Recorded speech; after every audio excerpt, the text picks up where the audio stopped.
Hey folks,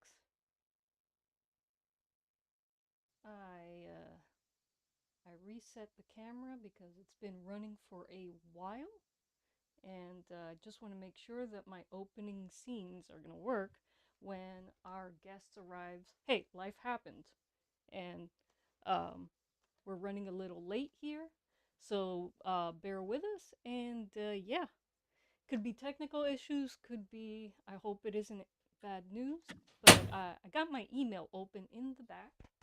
Um, just in case. If you see me turn around, it's because I'm helping our guest log in, um, work through any technical issues, and so I really, really appreciate your patience. And in the meantime, you could just hang out with us here in the chat.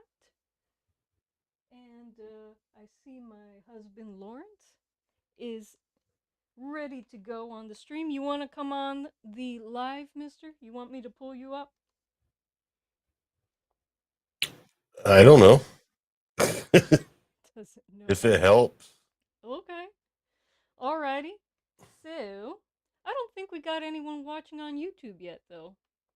So, I are you seeing YouTube? I don't have YouTube open in front of me because Yeah, I have it open. it causes an echo on my end.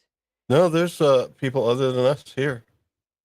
Thank you for coming, everyone. I'm sorry for the delay. Our guest is running a little late. Don't know what's happening, but I have my email open. Life happens, folks, and we gotta be understanding. And the flute wizard. I'm a smidge quiet. Okay, thank you for letting me know. Let me bring my gain up just a little bit. I'm gonna turn around, bring myself up on the mixer, and you guys can tell me what I sound like. Gain. Okay. How about now, Kyle? Is that too loud? What do you think, Lawrence? I only have you to compare it to, so I can't say because it's Well, relative, if it's really. too loud in your headphones and it's hard to listen No, to, okay. no. Oh, Kyle says your build is done. Check your email. Oh, wow. Wow. The flute wizard is truly a wizard. That was an incredible build. Oh, thanks so much, Kyle. I appreciate the audio check. All right. Folks, if I turn away from you is because I'm helping our guest come into the live. So, And who is our guest? our guest today is Kevin M. Kraft. He is a Renaissance man, and I have a little blurb prepared so I don't miss anything. But you guys are gonna be blown away. Hey, Jeff, the Jeff Elliott, the master box builder. Welcome, welcome, welcome. Appreciate having you guys here. Thank you so much for your patience. Again, not sure what's happening with our guests. He could be having technical issues. He could be having life issues. I hope nothing's wrong. We're just gonna hang out, and if you see me turn around every once in a while, it's because I'm checking my emails, leaving the avenue open so that if he's having trouble logging into the live, I can help him. Um, but um, if anything happens today, we will surely reschedule him because I need to have Mr. Kraft on the live, and you'll find out why. You'll see why. And so, actually, let me turn around now and see what's going on in the email. Lawrence, I'm going to bring you on the screen so our guests are not left all by themselves. Okay. All right. Okay, so let me see. Ha! There you are. I look a little different on the screen. I wonder why. Uh, I don't know if it's my foundation or the white balance, folks. To be honest, maybe it's the white balance on my own. And it is my foundation too.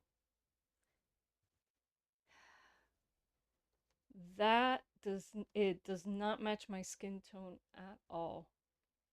So And you guys are probably asking, well, how do you get your makeup so perfect on your fix videos, folks?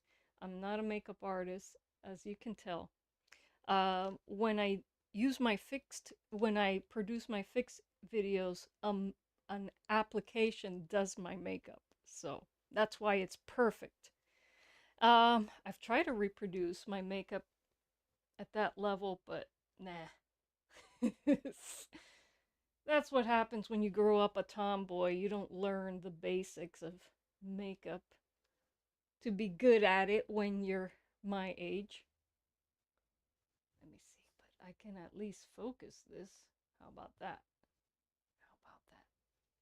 All right, I'm gonna leave you guys with Lawrence, and I'm gonna check my email and see if I can help Kevin come in or see what's going on. BRB. Oh, here we are. Hey, our All guest is right. here! Yay! Here we are. I am so sorry. No, don't worry about it. We were a little Oh. worried. I'm glad everything's okay. Well, yeah, no, I got the times mixed up. I thought it was 3 p.m. Eastern time, and so I was going to come on at 2. That's my fault because our practice was at 3 p.m. Yeah. I see. Yeah, and then I get on because I had my computer upstairs. I was just relaxing before the meeting, and I had my computer upstairs. I had it on YouTube on this thing, and I thought, oh, I'll just relax and watch some videos. All of a sudden, I hear your voice come on. I'm like, what? And you're wondering where, and you're wondering where I am. I'm like, oh my gosh! I'm rushing up and down the steps. If I'm covered with sweat, that's why I'm getting everything plugged in and everything. So, Hey. but I apologize. That was No. entirely my fault. Do not apologize. Do not sweat it. This is a very casual stream, and let me tell you, I've done this before to other people. So Okay. I was like, I thought I was, and it was a paid gig, so I was like, okay, yeah, it was for work. I was like, oops. Yeah, that's good. Maybe the adrenaline rush will keep my brain sharp so I can answer your questions. All right, all right. So, folks, I'm gonna start the live officially with our, opening theme and whatnot. So let's get going, folks. All right. Here we go.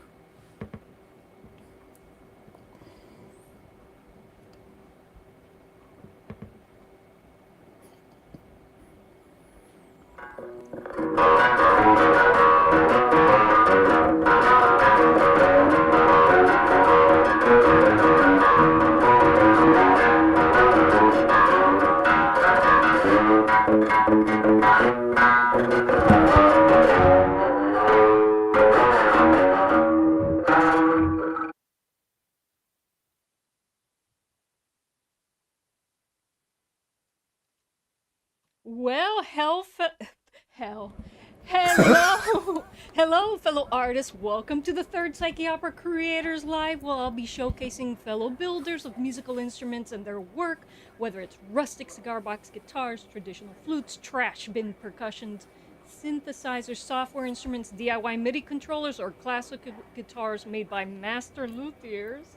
If it's made by a human in a workshop and not by machines in a factory, then I want to talk about it. Today, I am featuring what I like to call a Renaissance man, Kevin M. Kraft. Mr. Kraft is a musician, award-winning author of Christian fiction, indie filmmaker, songwriter known for building cigar box guitars and diddley bows, and the founder of the Kansas City Cigar Box Guitar Festival. His latest literary work, sorry folks, is a faith-based action drama series centered around a character named Dobro the Bottlenecker. Dobro is a blind blues street performer who travels with his hand-built cigar box guitar and uses his martial arts skills to protect the people he loves. So let's take a look at some of his work. And no worries, people in the chat, I will keep an eye out for you. So if you have any questions for Mr. Kraft, I will be able to relay them. So please do be active in the chat. All right, so here's a little montage that I've put together. If I can find the right trigger for it.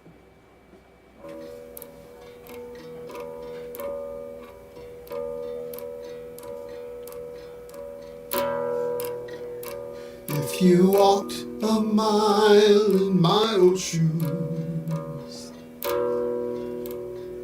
lived the life I've lived and paid my dues,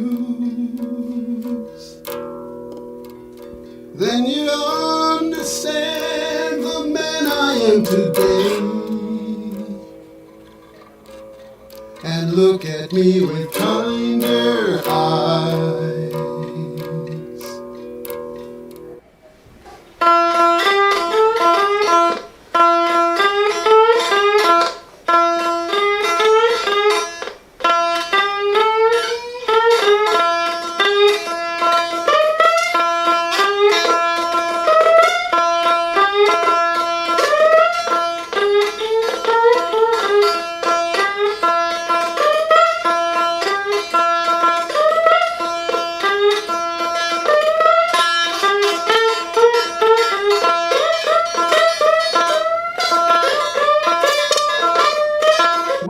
Build yourself a guitar.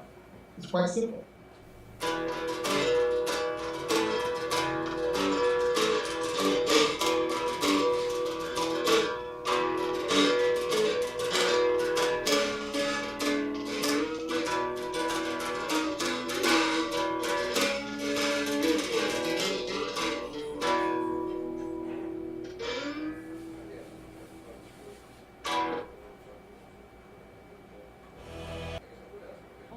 Right. I don't see you, Mr. Kraft, on the screen. Oh Oh. no. I'm here. Okay, Can you hear me? I can hear you. Okay. And our guests can. I don't know if our guests can hear you. Okay, what I'm Yeah, I going. can. Uh, I can hear you, and my camera's on. It's showing. oh, okay. the I hear screen. him. Okay, okay, So Lawrence, that's great. So what I'm Yeah. gonna do is I probably have to put in the link again in okay. OBS. No worries, folks. No worries. Nothing's wrong. Just a quick setup thing in OBS Ninja that I have to do. No worries. We're gonna have our guest on. No worries. I need my mouse.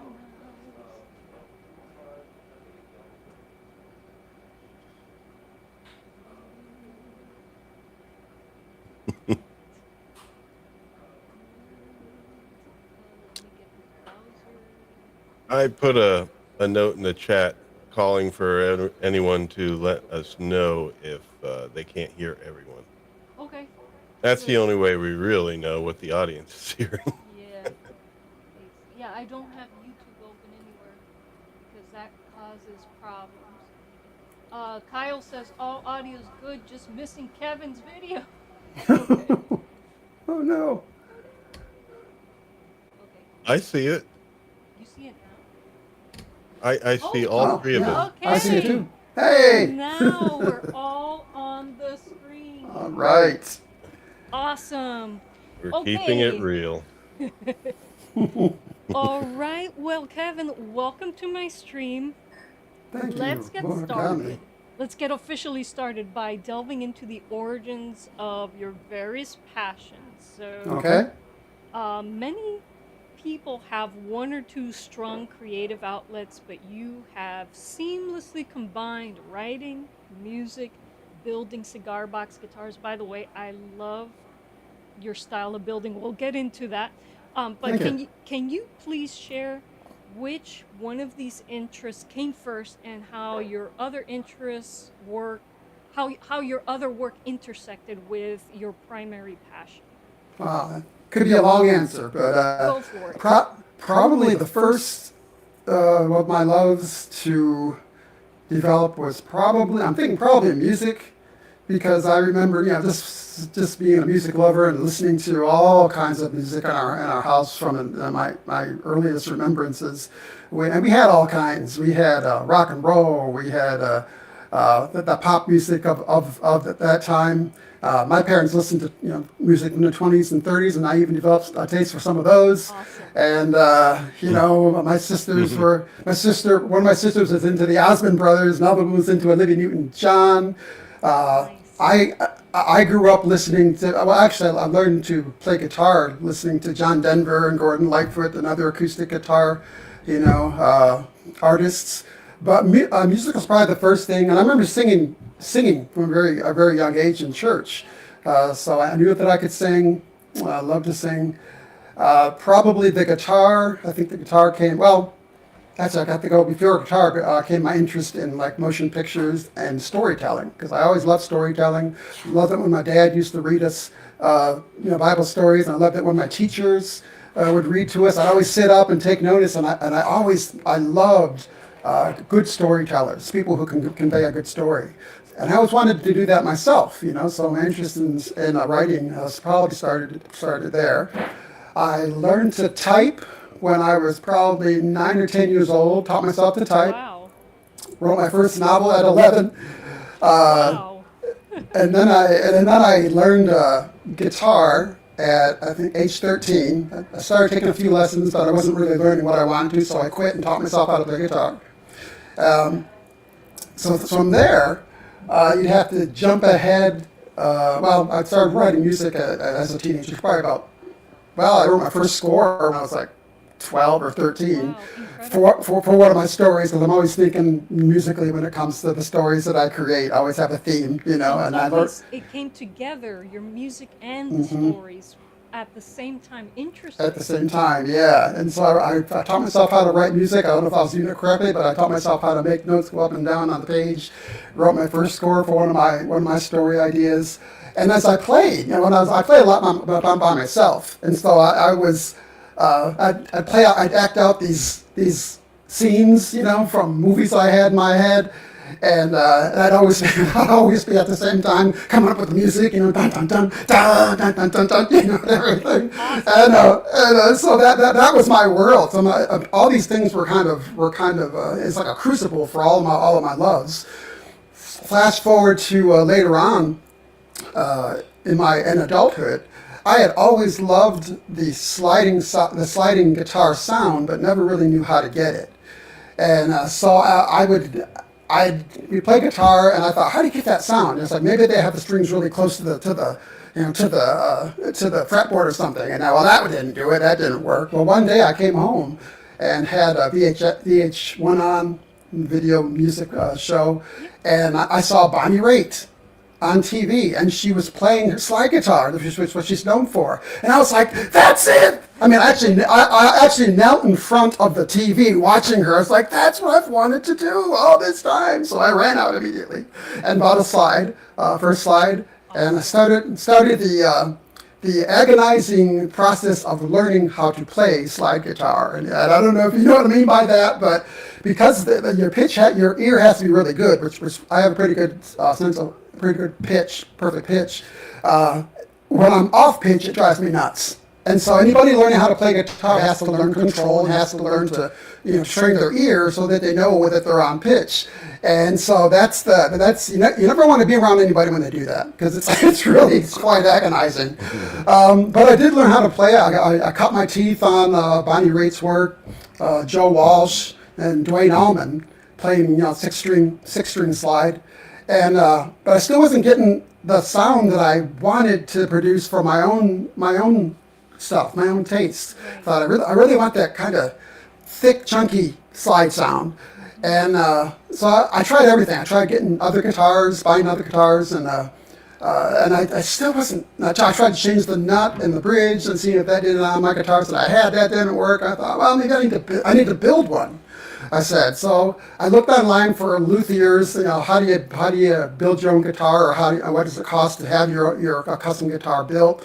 The prices are ridiculous. But in my research, I found something called a Cigar box guitar, and I kind of chuckled. I thought, well, that sounds kind of cute. My mind immediately went back to my childhood when my twin brother and I used to build guitars out of shoe boxes and rubber bands. And that was to us guitars. We didn't get it. There, yeah. Yeah. And I thought, well, maybe it's something like that.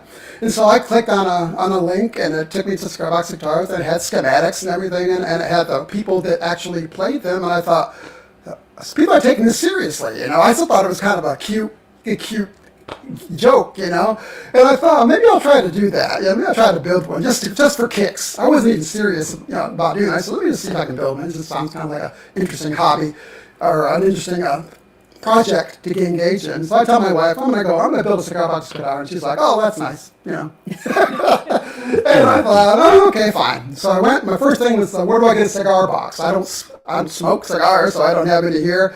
I didn't know of any humidors or anything near where I lived. And so I thought, where would I get it?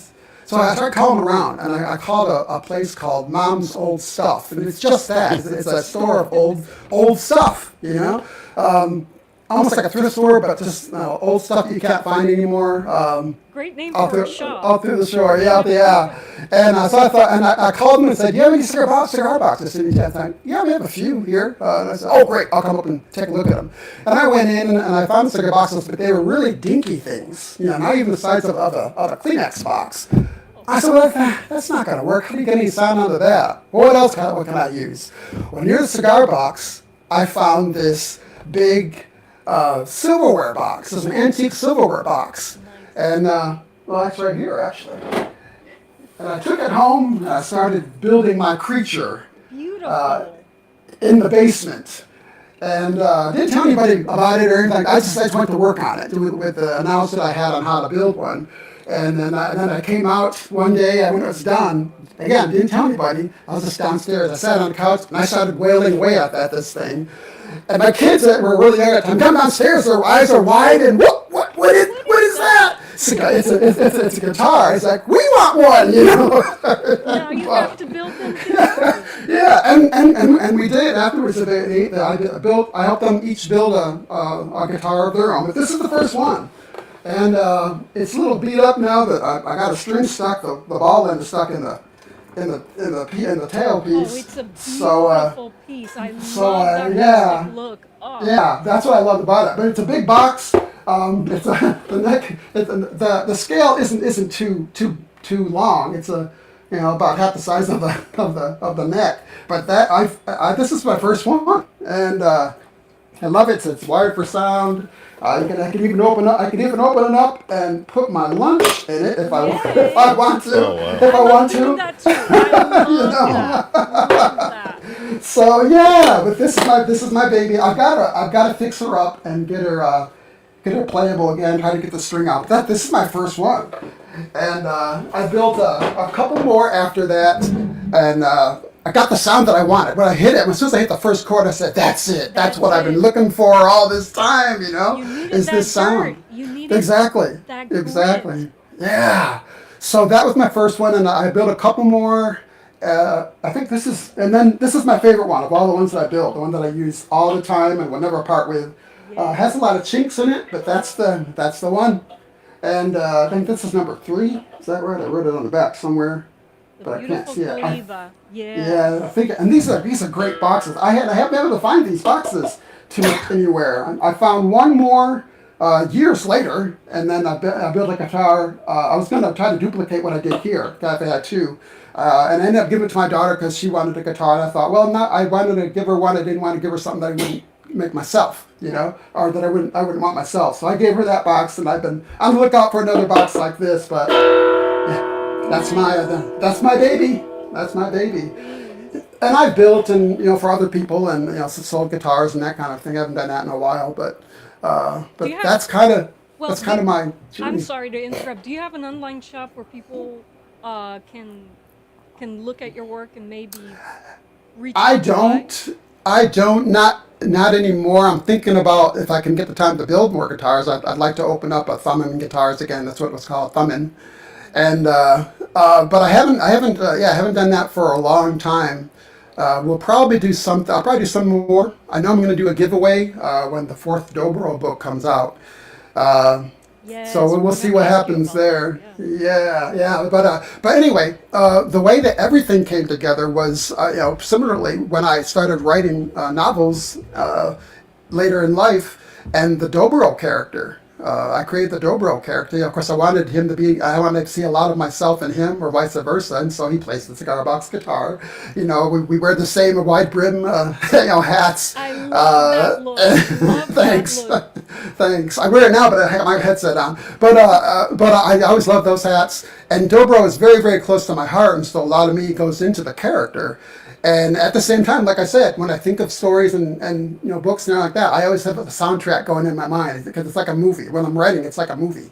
And so so what that all is going to wrap up to eventually later this year is an EP. About the time the book comes out, an EP of songs. Right now it's called tentatively Songs from the Bottleneck, but they're songs that are either written by or inspired by Dobro the Bottlenecker. And so it's going to be the first literary soundtrack I think ever created. The soundtrack based upon a series of books. Incredible And concept. I've yeah. never heard anybody do that. Yeah, me either. So hopefully it's an original thing. But I got a lot of the instrument tracks done already. I just have to sit down and take time to record the vocals. But yeah, I'm really excited about that and about the fourth Dobro book coming out and at the same time. And it's really great to finally hear also the music that I've had in my head for a long time actually come to full realization. Not just with the guitars and like that, but with orchestration now. Thanks to thanks to a young lady named Emily E. Fink. I remember her name, Emily E. Fink. She's a wonderful singer. I met her at a Christian book festival one year, and we got in touch with each other. She sent me some of her music, and I said, "How do you get the orchestration on your thing?" I was like, "It must be expensive." And he says, "No, it's actually digital orchestration, digital software," and it's. She introduced me to that, and I thought, well, that changed my entire musical world. And I was able to finally, sit down and arrange the strings and the rich orchestration that I've always heard but never had access to because I can't afford an orchestra, let alone to play with one. Nobody can. Yeah. And even some production companies are moving towards, a composer that knows how to work with MIDI, working true. with these software orchestras, Yep. Contact, East West. Out of curiosity, which ones do you use? I use MuseScore primarily. That's where I actually score my work. And even the sound, the playback, the audio is much better than it used to be. I mean, it sounds gorgeous now. Awesome. But in that, I also play. I use sound fonts as well. So I go looking for sound fonts for different instruments that I want to use in my productions, and I got a wonderful sound. I'm really excited by the sounds that I'm able to get. I've got a library on my computer of sound fonts and plugins. I also use Performer Lite.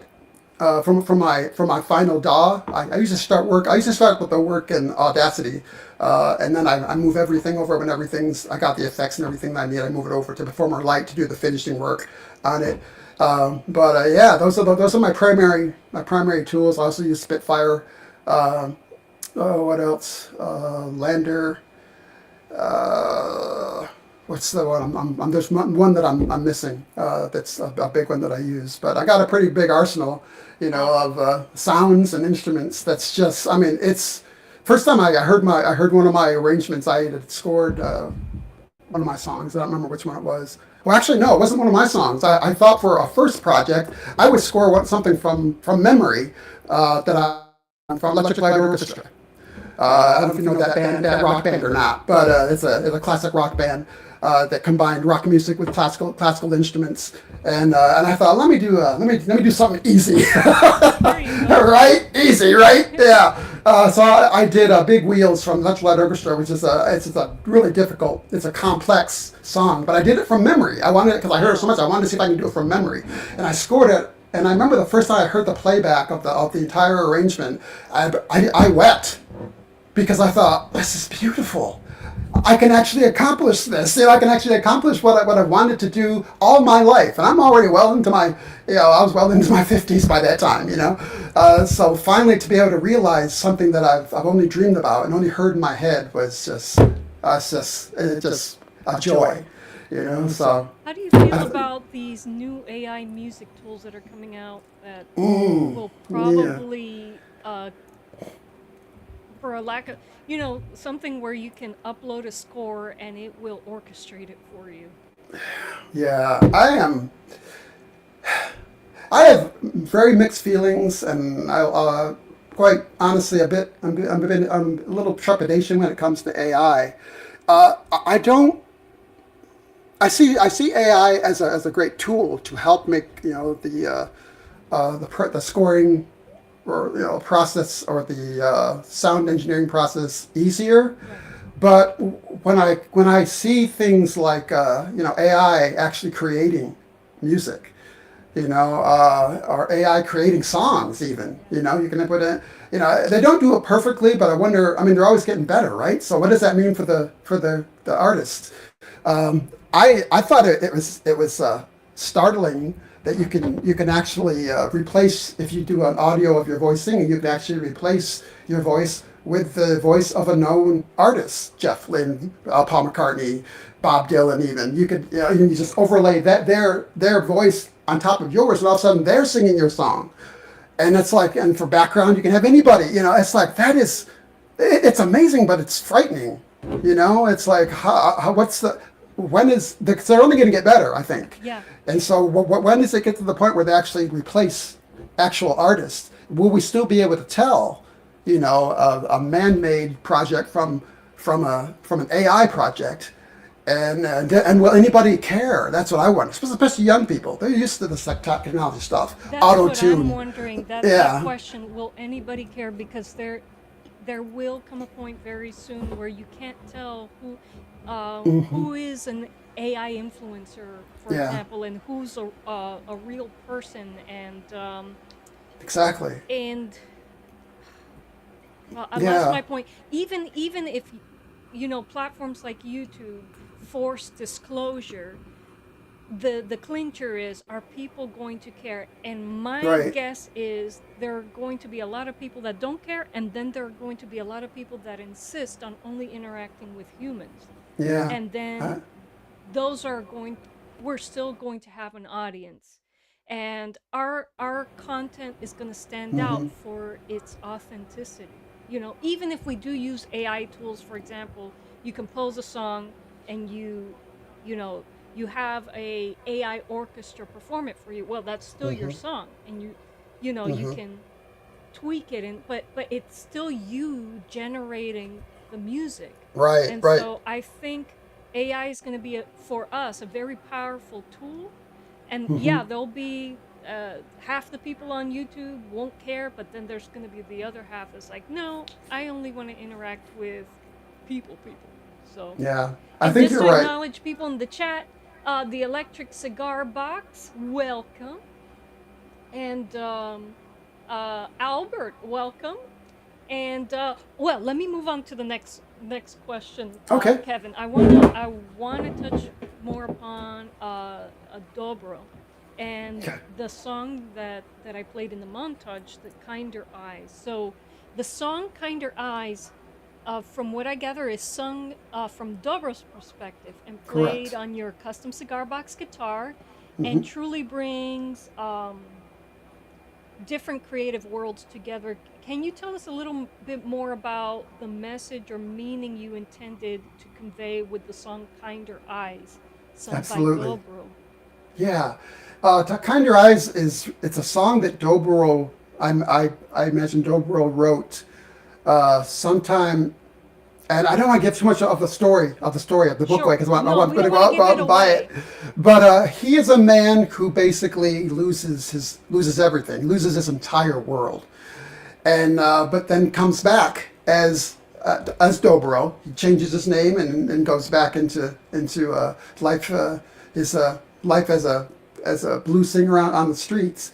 And I imagine he wrote it sometime after he fully emerges as what we know as Dobro. Yeah. Yeah, and but it did basically it summarizes his life at that point. One of my lines, my favorite line I think of the song is, and I don't know if you didn't hear this, but there's a line in the second verse actually starts out with, "Knew I loved her from the very first, then I lost her before my very birth."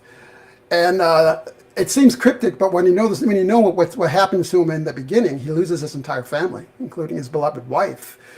So that's before he's Dobro, and so he loses her before his birth, as he becomes Dobro. But I thought that was the line that came first when I wrote the song. It's like, wow, Wow. I love that. That kind of embodies the entire story of Dobro right there. But yeah, but that's what the song is. It's just conveying where he is once he emerges as Dobro, looking, you're remembering what he came from, what has happened to him, and now he's emerged as this new person with a new name. His whole life has changed.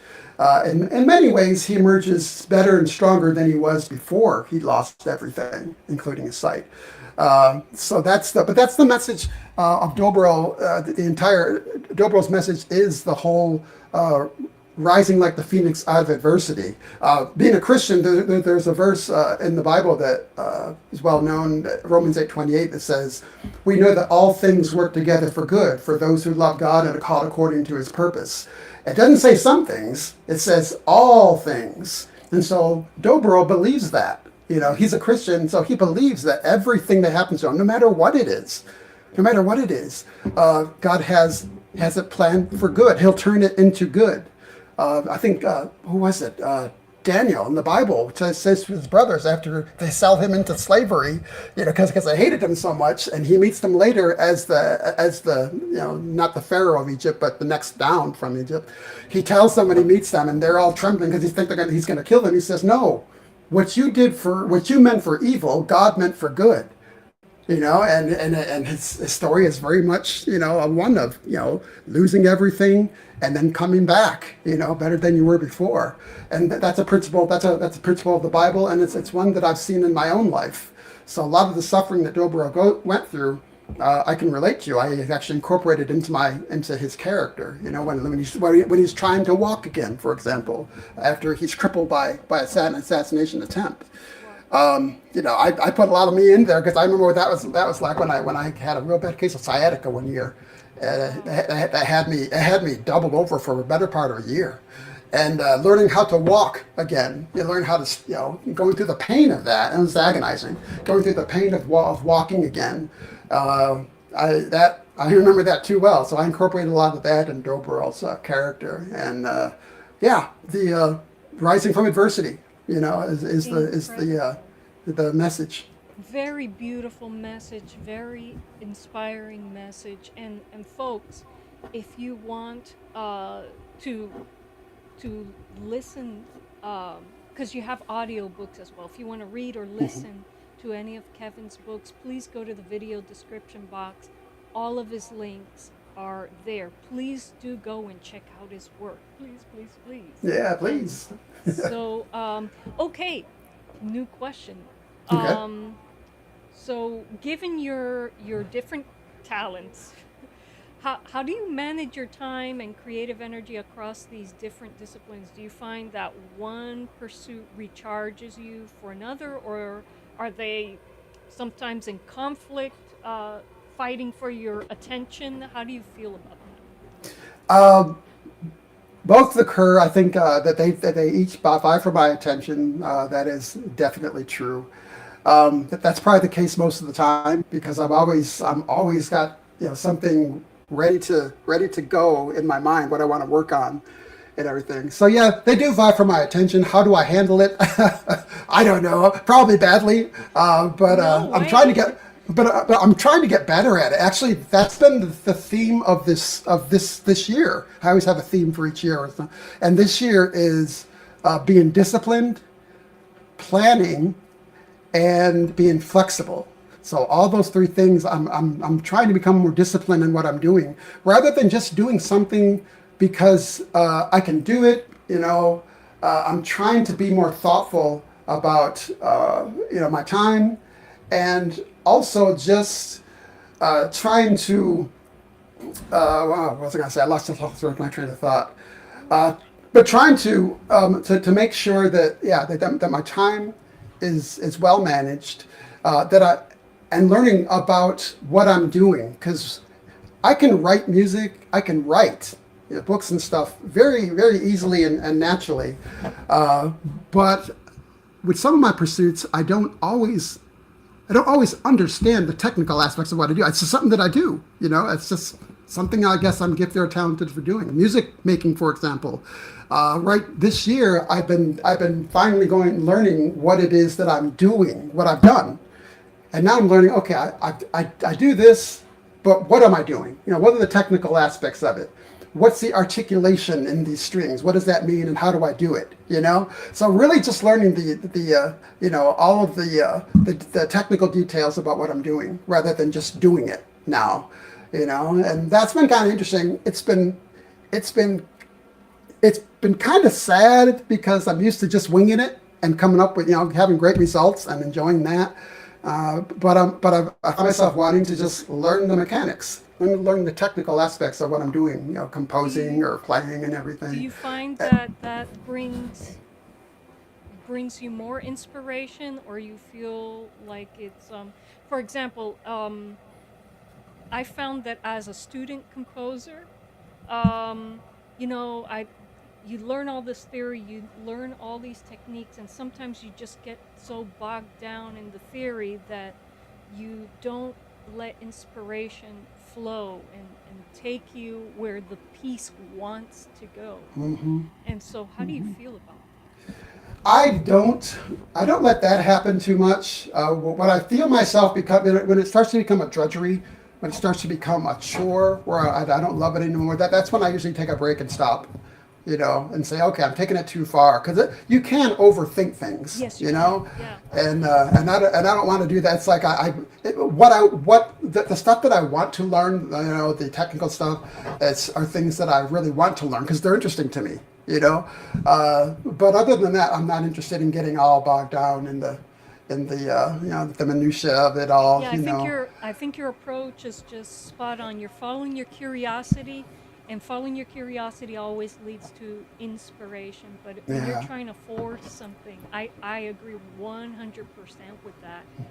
And kind of shifting gears here on the question, because you accomplished something very huge, very, very huge in the cigar box guitar world. Well, I mentioned in the opening that you established the Kansas City Cigar Box Guitar Festival. Indeed. And so, what inspired you to do that? And what was the initial vision for the festival? And what were some of the biggest challenges you faced in getting it off the ground? Well, my inspiration for the festival was simply I fell in love with cigar box guitars. I mean, it was exactly what I've been waiting for as far as the instrument that I wanted to play.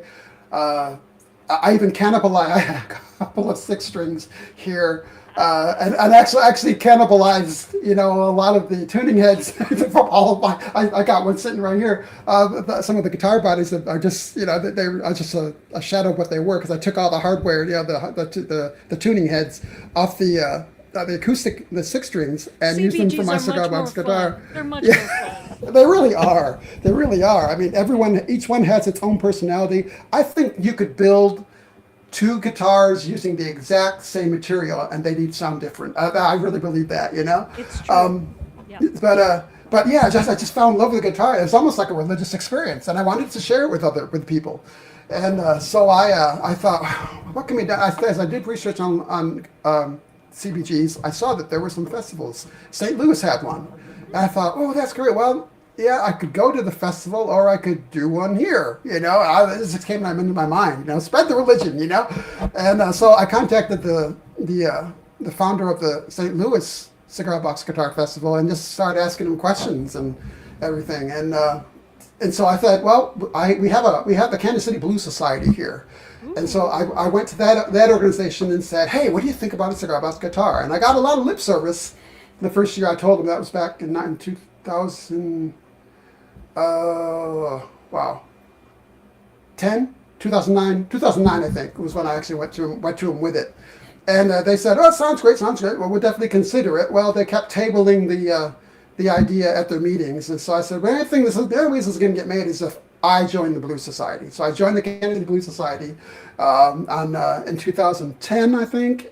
And that gave me some pull. Now I said, yeah, what I want to do is I want to have a cigar box guitar festival, and everything. Awesome. And they said, okay, And so I organized it using the information and knowledge that I got from the St. Louis Cigar Box Guitar Festival, and it's all a blur to me now. But the first thing was like what would the venue be?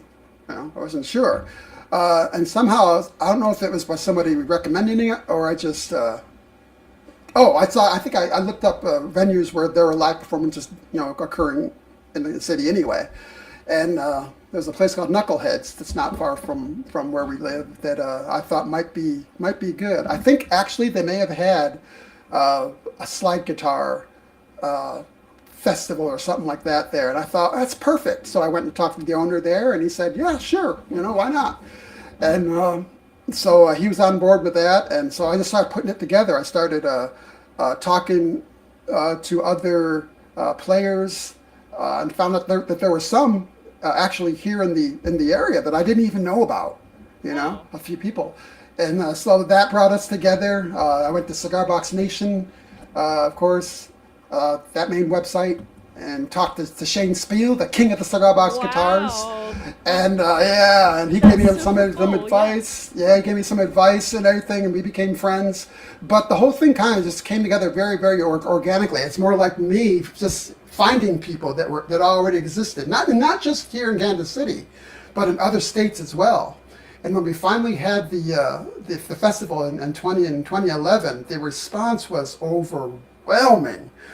It was too big for the place, the venue that I had secured. What'd you do? That's Oh too my big for God. knuckleheads. Well, we just went with it. We couldn't go anywhere else, and then there were they had places outside people could hang out to and listen. I mean, it all went okay, but we blew up that place. We really did. And there are people from all over Kansas City. I think we had people from Iowa, Oklahoma. Wow. As a matter of fact, where is it? Michael Anderson from Oklahoma gave me this guitar. This is on our second or third year, but he came the first year, and this is something that he made. His is Mike's Blues Box Guitars. But Ooh, that's one yes. that's one that he made for me. It's a beautiful piece. It is Beautiful gorgeous. guitar, It is you know. gorgeous. And but I remember the little memorable occurrences came at the end of the festival. I'd already met him during the festival, and he came up to me literally with tears in his eyes, saying, "Thank you, Kevin, for doing this. This was wonderful." And a lot of people came up and just like, "Man, this is fantastic. I'm so glad you did this." It was the biggest event of the year in the city. The biggest event, Wow. literally. And so it's like, so that was an accomplishment. And but Yes. that was that was the story of the first kind. I did it for 2 more years, and I think in the third year we moved out of that venue into another one. But they were all very successful. And then I just felt kind of God telling me, "All right, it's time for you to set it aside." And I was like, "My baby," And he was like, "Your baby's grown up. Now you give it to somebody else to nurture for the time being." So And somebody else currently running the festival? unfortunately, no. I gave it to a friend of mine, and I really thought she was gonna continue doing. She did it for 1 year, and had a real bad experience. Oh. And I never really talked to her in detail about it, but she had a really bad experience, and after that, she said, "I'm not doing it anymore. No way, I'm not doing it." Event And planning, having done small events, it can take a toll on you. And it can. if you don't It have can. enough help or support, it's impossible. Yeah, yeah. So that was the end of that, and I didn't feel led or actually have the ability really to start it up again. Although I've been considering it, I just don't have I don't have the time to do it right now. I'd love to see it. I'd love to see it revived. I really would. But that was the end. So we had like a good 4 year run, and Awesome. yeah. So it's more a matter of history now. But Very cool. Well, we have Jeff Elliott, who's in Wichita, and he says he's thinking about coming to the KC Festival this year. So, Jeff, is there a new one that's popped up, or, um, well, do you know of any other events that are happening in the Midwest in your area, Kevin? there's an event that I saw last night. The Kansas City, I think it's called the Kansas City Jazz and Cigar Festival, but I don't think it has anything to do with cigar box guitars per se, as much as it does cigars. Okay. So yeah, so that's the That's the only event that I see happening with even a vague mention of cigars, cigar boxes in it. So Do yeah, you you may find some like that. I think they have an annual Psycheopera festival. So you might find some cigar box guitars in that. I may even think about doing that this year if I can get it together and use my cigar box guitar to demonstrate my slide guitar in that. So. have you participated in other festivals around the country? No, no. Unfortunately, I've always wanted to do that, but traveling takes a lot. It likes a lot to travel. I've wanted to go to the St. Louis one, and I may one year. I don't know, but I haven't been able to. Yet. Well, folks, we got a busy chat here. Nice. Yeah, got a lot of support in the chat. And Kevin, I'm gonna bring in my husband Lawrence because I know he'll like to pick your brain about some your work. And by the Okay. way, folks, again, check the video description box and click on some of Kevin's links there. Get to know his work. His body of work is incredible and worth checking out. Thank you. Jeff Elliott says, I see something for August 30th. Wait, are you talking about Mr. Puckett's event? And where's that taking place, Jeff?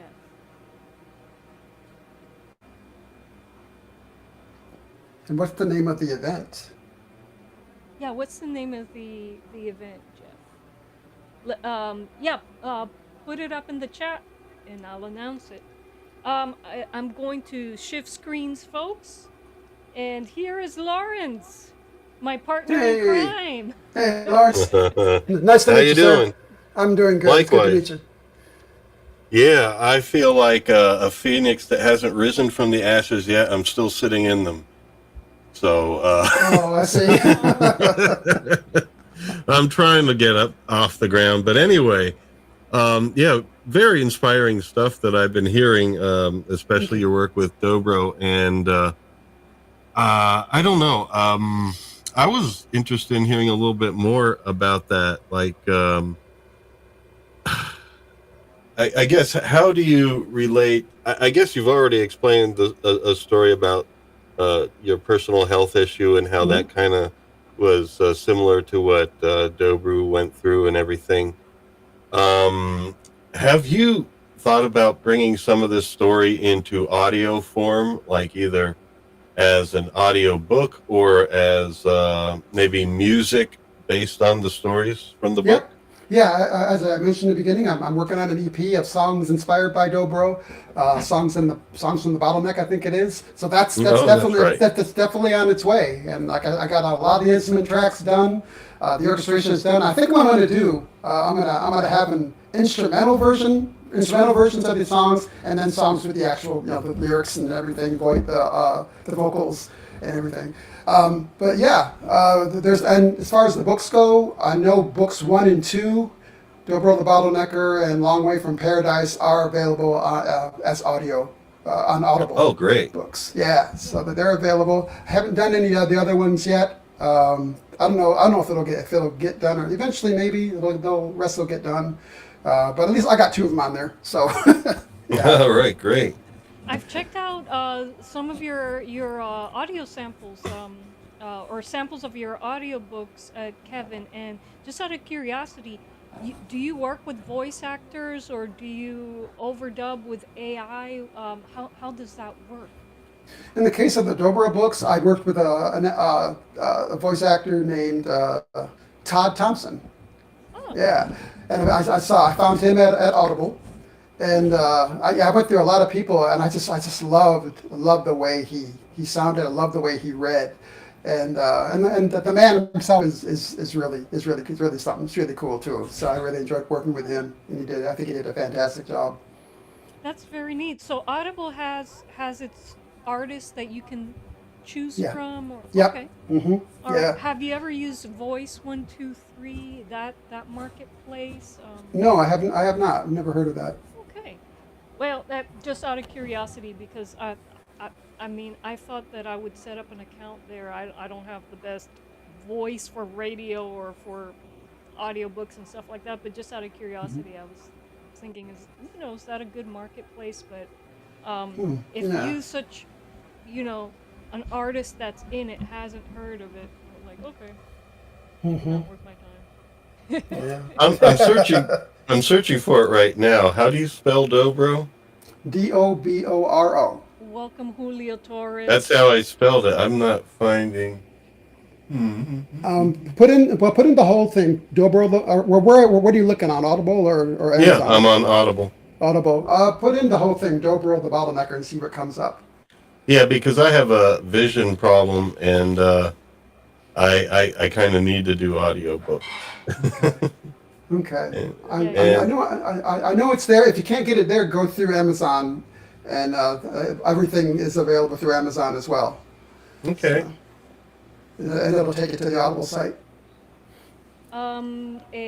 Albert from Musical Saw Now says Del Puckett may be involved with the 2025 Cigar Box Guitar Festival in Huntsville, Alabama, from May Oh, 30th to June 1st. okay. Okay, I've run into information about that festival, but I think Right. Mr. Puckett's festival is something that he organizes somewhere close to his homestead.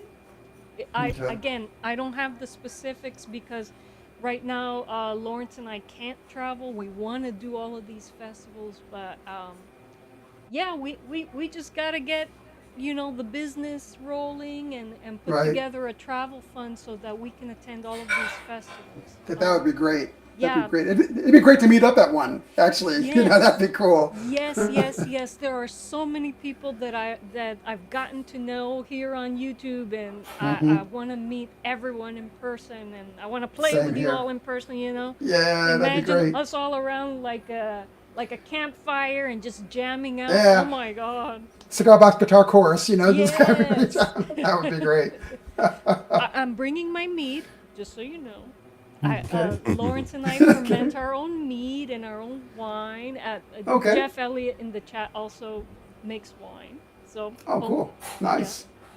And Very good. so, yeah, one of these days, folks, we're all gonna meet up somewhere and have a blast. It's one of the things that I miss from, I guess, from our music festival days, Lawrence, when we used to Yeah. travel around the country and meet up with other artists and just hang out. But Indeed.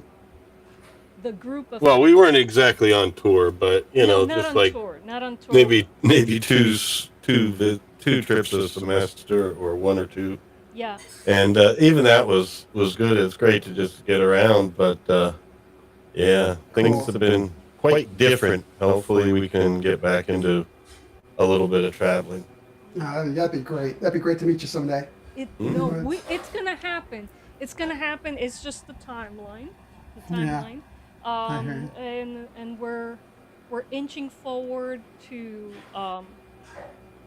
inching forward, working towards food self-sufficiency on our homestead, Nice. which will cut down our living costs even more, and we're laser focused on becoming income self-sufficient as artists, and that it takes a lot of time, a lot It of effort. does. It's It more than a does. full-time job. I know that you know that, Yeah. but Yep. once we have a travel fund together, we can't wait.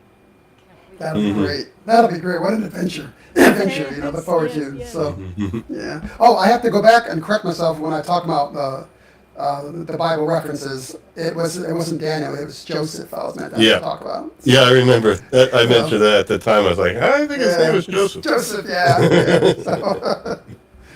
So, so Flute yeah. Wizard is asking what type of mead. Kyle, I make mead with local honey and fruits that grow wild on my property. But this That's year, nice. my pear trees are producing, so I'll be able to make some with pears, some with persimmon, but mostly out of maple. I don't know if people in the chat know what that is, but it's a wild passion fruit that grows, I think, from North Florida all the way up to Pennsylvania. I think you can find maypop. So, Hmm. do you guys have that in the Midwest? wild You passion know, fruit maple? No. I'm really not sure. The more you're talking about it, it's like, I wonder if you have that here. You know, I don't know. It You sounds have interesting. beautiful wineries in the Oh Midwest, yes, so yes we do, yes we do. Yeah. yeah. Well, that's great. Well, after the show or something or later, I'll have to talk more about mead, and Oh I'm yeah. curious to learn more about that. You know, So it making wine and making mead is a collaboration between you and the creator. It's like all I do is bring, the fruits and the yeast together, and then it's all up to the universe to do there you what it's go. going to do. And There you it'll go. either be good or bad, but most of the time It's good. it's delicious. Yeah, So great. That's great. and so all right, folks in the chat, do you have any questions for Mr. Kevin and Kraft? We have him on here. By the way, do check out his links in the video description box. Yes, the links do work. I've been able to find the author page using Good. the link. Good, Good. good, Good. good. So Yeah, it's the search didn't help, but the the link. actually using the link, it's important, Right. folks. Oh, And great. go to his YouTube channel as well, folks. He's also on YouTube. Give him a sub. Show him some love, okay? There you go. There you go. Hey, if anybody wants to hear, we're talking about how all my loves come together. Check out the book trailer for Dobro the Bottlenecker that we shot, because that brings everything together. We did that through our company Heaven's Wheel here years ago, but that's where everything comes together. Is right in that one book trailer. You'll see Dobro. You'll see the guitar. You'll hear in the soundtrack. You hear the guitar and you hear the orchestration. One of my earliest works. You'll hear that in the book trailer too. So, Dobro the Bottlenecker book trailer. Go check it out, folks. Yeah, and for those of you doing Kindle, like they have book 1, 2, 3 as a trilogy just for $11.97 on Amazon. There you go. Very Yeah, cool. and book 4 coming out later this year.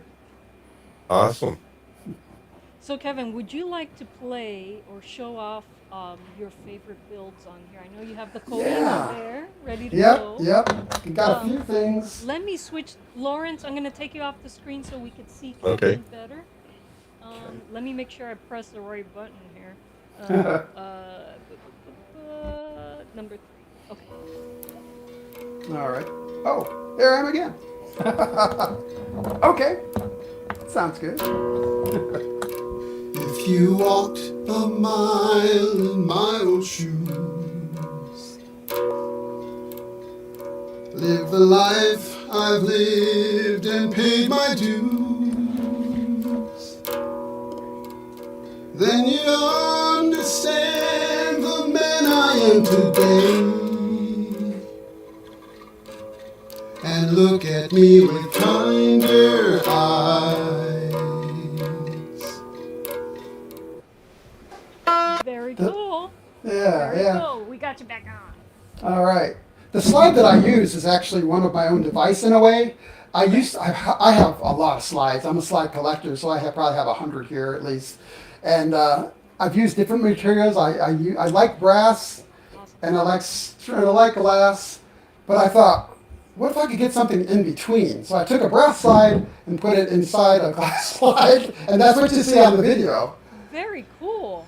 You know, and this is what I use most of the time when I play. Actually, I use some of the others. This is probably my favorite one. I've never seen anyone do so, that. yeah. That is very interesting. Yeah, I wanted to find out like how to do this in a way that's because it's basically just glued inside. But how do you make something like this as in a production or something or I don't know. But How do you feel that's about yeah. ceramic? Yeah, I like ceramic. I have one here actually. That's one of my ceramic. This is a Rocky Mountain. This is Rocky Mountain slide. I think Rocky Mountain slide. So that's one of my more recent ones. So that's a pretty good slide. Now I have some other ones as well. I got a mud slide and some other ceramic slides as well. But as far as builds go, you see my baby, and I'll play that in a little bit. Yes. When I started making diddley bows, the first one I made is upstairs. I gave that to my wife as kind of a wall hanging. It's really, really primitive looking. This is probably the next most primitive looking guitar, but it actually sounds great. Awesome. And this is the reason I kept it looking like this is because I use this for like what would be equivalent to TED talks to kids. When I do inspirational groups with the kids that I work with, I'll bring this out in a guitar case usually in pieces, actually not assembled, and I'll talk to them about overcoming adversity and that kind of thing while I'm putting it together. And they're like, "What's he doing? What's he doing?" And I'll put it together, and by the time I'm done my talk, it's assembled. And then they're kind of laughing, like, "What is this thing? Like, what is this?" And then I start playing it, and they're like, "Oh, wow!" They're really they're always impressed. And I do this in churches sometimes too. I'll do a similar talk. But people are usually impressed by the sound that this gets because they're not expecting it. It looks so primitive. But that's one of my favorite guitars to play. Another diddley bow is here. This is a little more ornate. And That got one one is string. beautiful. Oh, I Yeah. love the music notes. So, on that. Is yeah, that I like wood that. burnt? Those music notes? I downloaded them offline, cut them out, and then I just kind of glued them on, and then glued over that, and then that's what gives them their appearance. So that's that's a nice one. So that's my favorite one. This is one that, aside from Michael's, this is another one that somebody gave me. This isn't a cigar box. It's an oil can That is build. beautiful too. Yeah. Ooh. So that is pretty cool. I haven't To used. hear I that. Yeah. I haven't used this one yet, but I really want because I need to change the strings on it. But Uncle John gave this. That's what he calls himself, Uncle John. Uncle John Bolton gave this to me the last year, I think, of that I did the festival, and it is pretty cool. It is gorgeous. I love that. Yeah, it's great, and it's wired for sound, as you can Uh-huh. see. So I've got to put this to use sometime. But those are some of my favorite builds. And I already showed you the one that Beautiful Mike Anderson collection. gave me. Beautiful Yeah, collection. thanks. And there's more, but most of them are I have to dig them out of the back, and I don't have time to do that. To show you some of my favorite things. But this one will always remain my baby. Oh, one just fell over. Oh, hang on a second. There's my brass slide. This is one that I just got from Rocky Mountain Slide. It's purportedly made from bell brass, Huh. and it gets a good sound. It's got a nice weight to it.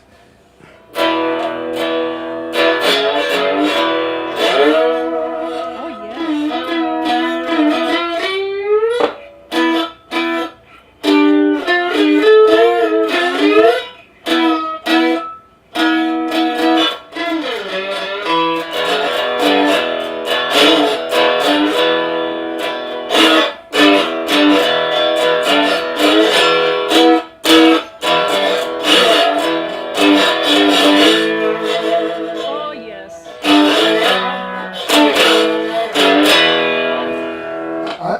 I know a lot of people use the treble strings for their guitar, and I use the treble strings in my diddley bow over there. But I always dug the bass Me strings too. on the guitar. It just gave me the sound that I wanted. But yeah, I love the sound of that guitar and that slide.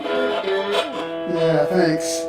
So I get a lot of I love playing. I didn't play for a little while, and I picked it up recently, and I was just like, man, I miss it. So just making the time to do it. But I wrote my first song on this probably within a month after I learned how to actually what I needed to do with this. And can I do a little bit of it? Do it, please. Oh, okay, cool. All right.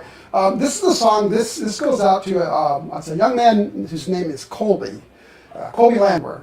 I met him when I was working with a children's organization. Wow, was it?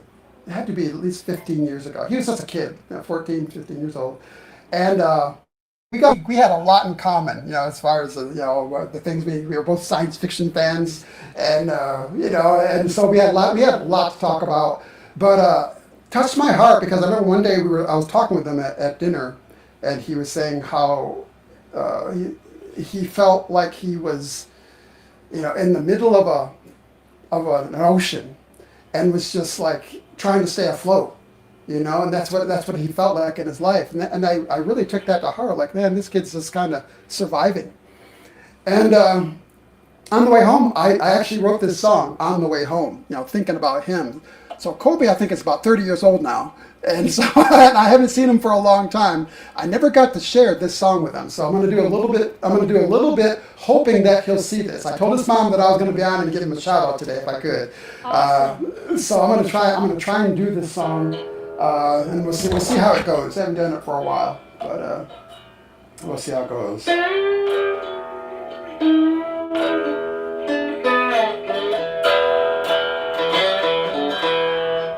So far from home, facing the wind, feeling alone. It's sink or swim, no land in sight. Vessels have passed, but they're too far away. How long can we last? I've got your lifeline. I'll be that friend. I'll be that strong right arm right to the end. If you're getting weary, it's no bother. Just climb up on my back when you're treading water, water, water, water.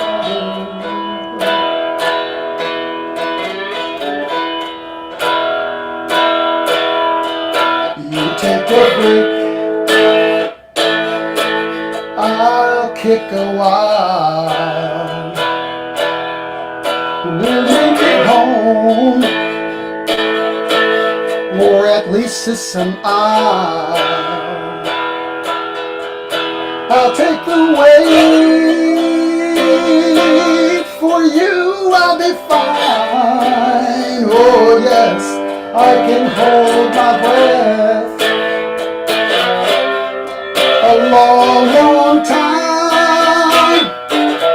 I've got your lifeline, I'll be that friend, I'll be that strong right arm right to the end.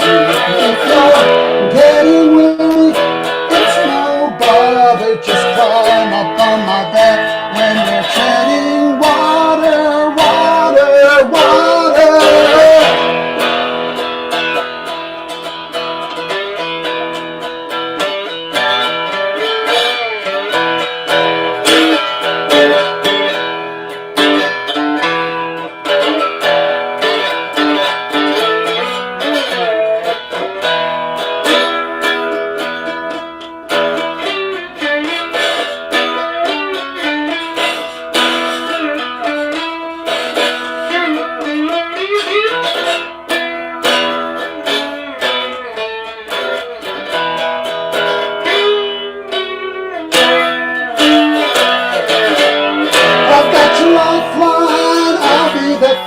I'll be that strong right arm right to the end. Getting weary, it's no bother, just climb up on my back when you're treading water. I've got your lifeline, I'll be that friend, I'll be that strong right arm right to the end. Getting weary, it's no bother, just climb up on my back, climb up on my shoulders.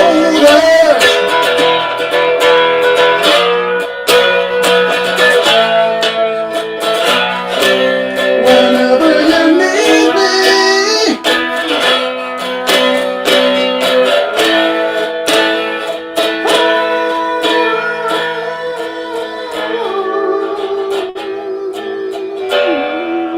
Oh my God.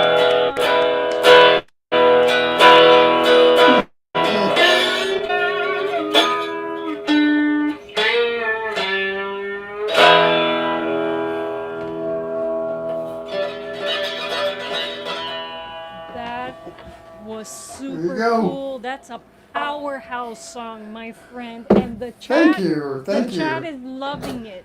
That's Oh, thanks. beautiful. There's a few Beautiful. sub-ups, but I hadn't been played it in years, so I'm doing pretty good for that, I think. I love I love your vocal stylings, by the way. Oh, thank Love, you. love, love, and I love the rustic sound of your cigar box guitar. Goes so well with it. Well, are Thank you you. planning to produce this song? Get in your home studio and get it together Yeah, soon? yeah. I actually, that I'm debating whether to put that on my EP because there's some references to it that could be applied to the dobro thing, or I'll just release it as a single. But I got most of the instrumentation done on that already. Now I just gotta put the vocals to it, So It is truly a powerhouse song, and thank oh you. my gosh, and I I mean, and kind of like that Peter Gabriel type high note that you reach at the end. Love, Oh, yes. Oh my god, love that. Oh my thank god. you, thank you so We much. got some blues rock, really, and then the cigar box guitar. See, folks, you can do a lot with a rustic instrument. Yeah, there you go. And And in fact, one of the things that I love to do, the reason I build my guitars the way I do, they're not very fancy, and that's what's so cool about them. Anybody can do this. Anybody can build a guitar that you can't beat making music on a instrument you made with your own hands. That's a joy in and of itself. But I did that so that people can know that they can do it. It's accessible. You don't need a professional builder to do it. You can do this at home. So right, yeah. exactly right. Well, share if you'd like, share more. Share more Oh wow. music, Okay. or, Let me see. Let me see here. What should I share? Maybe you can turn down just a little bit because when you get to the intense I'm portions, sorry. Gets a little loud. well, Okay. it's distorting a little bit. So Okay. it's All on, right. yeah, just a little. Yeah, I can Just do a touch. that. I can do that. We should have done the test before. Sorry. no worries. Uh, We got the idea.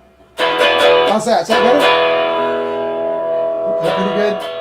I'm not getting any distortion on my end. How about you, Lawrence? It's good. It's good. All right. Cool. Oh, let's see. Well, what should I? You know what? I'm gonna do an instrumental this time. I'm gonna go ahead and do the song that you heard at the beginning in the montage, Cool. and I'm gonna do this. I'm gonna do just a little bit of it as an instrumental. Maybe I'll sing. I don't know. We'll see. Whatever you want.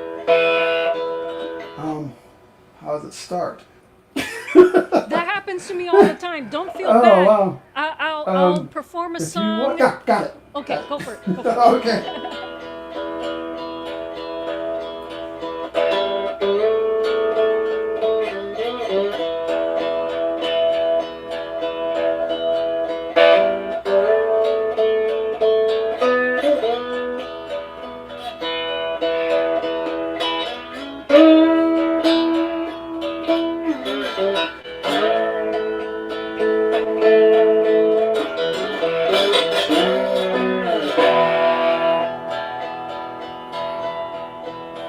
If you walked a mile in my old shoes,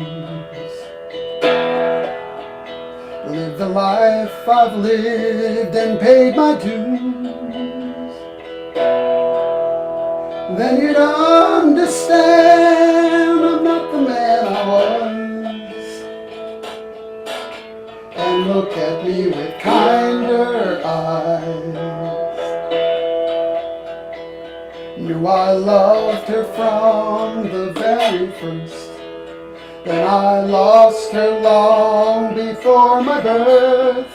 Can you understand I'm not the man I was? And look at me with kinder eyes. Excuse me. And I think there's a daughter, and she once had a mother, and I once was her father, but that was a lifetime ago.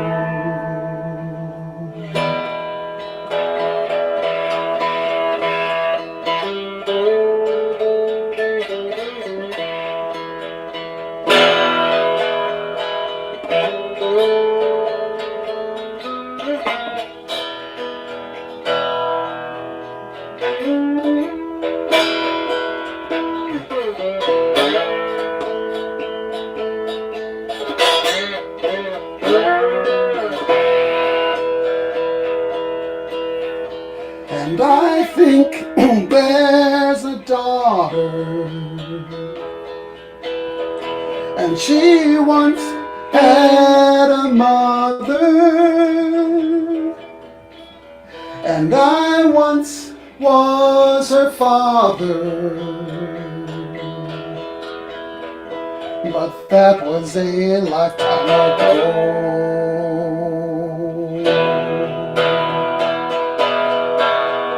And I think there's a daughter, and she once had a mother, and I once was her father. Lord willing, I will be again.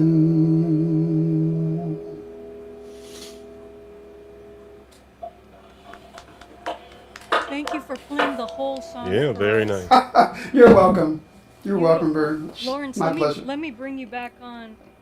By the way, folks, please show Kevin some love. Support an indie artist. Go to his YouTube channel. Sub, please, please. So. Yeah. Appreciate it. Oh, Wow. yeah. There's a different tone that happens whenever an artist plays live. Yeah. It really elevates the stream. Oh, great. That's great. Thank you. Yeah, and the lyrics are really good. Oh, thanks. You think Thanks. about them, but they're still simple, straightforward like blues, but there's thought and feeling behind them. So. Definitely. Yeah. Thank you. Appreciate it. So. Yep. And so, let me just read what the chat's saying. Okay. Okay. Musical saw now sounds great. Flute wizard, very touching sentiment. Oh. And see, musical saw, another comment, top notch. Julio Torres, Oh. pretty good. And Lawrence, of course, he had to put in his 2 cents there in the chat. Also, is a great lyrics. Oh, thanks. Yeah, Thanks, Lawrence. truly, great lyrics. Thank you. I wanted to ask about diddley bows, because you also build. Well, you've shown that you've built a lot of diddley bows, and you have some tutorials on how to build them on your channel. Do you find them harder to play than the 3-string cigar box guitar? No, really, not harder. As a matter of fact, when guitars, back in the old days, guitarists who wanted to play slide guitar would often start on a diddley bow, because it's actually easier to play a 1-string than say 6 strings. So they would start them on a diddley bow and then teach them the rudimentaries of slide guitar first, and then they would graduate to a 3-stringer or even a 6-stringer guitar. So I don't find them more difficult to play. I find it a little more difficult to find a place for them, because they only have 1 string. You have a very, very limited range, and so making them interesting is probably more of a challenging That thing for I me. guess is my question. It's more difficult to incorporate them in music. I find that you have to be like a master at rhythm to really master the diddley bow and get something interesting out of it. Yeah. And I think that you've been able to do that. I like to think so. You played a little bit of Escape, I think, during the montage, and that actually started out as an exercise. I was learning. I'll demonstrate. I won't play the whole song, but I'll just demonstrate what it took to learn it. Was I thought, man, what can I do with this? And I thought, okay, well, first I need to learn how to hit the octave. Okay. And then hit that accurately, and then kind of work my way down the neck.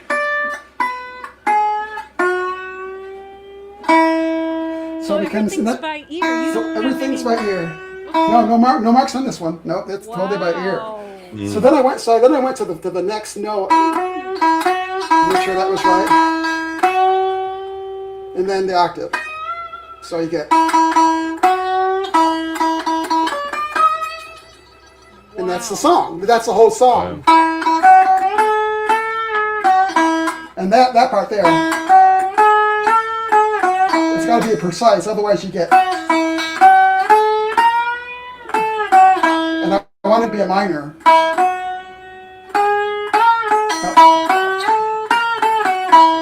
So that took a lot of practice just to be able to do that.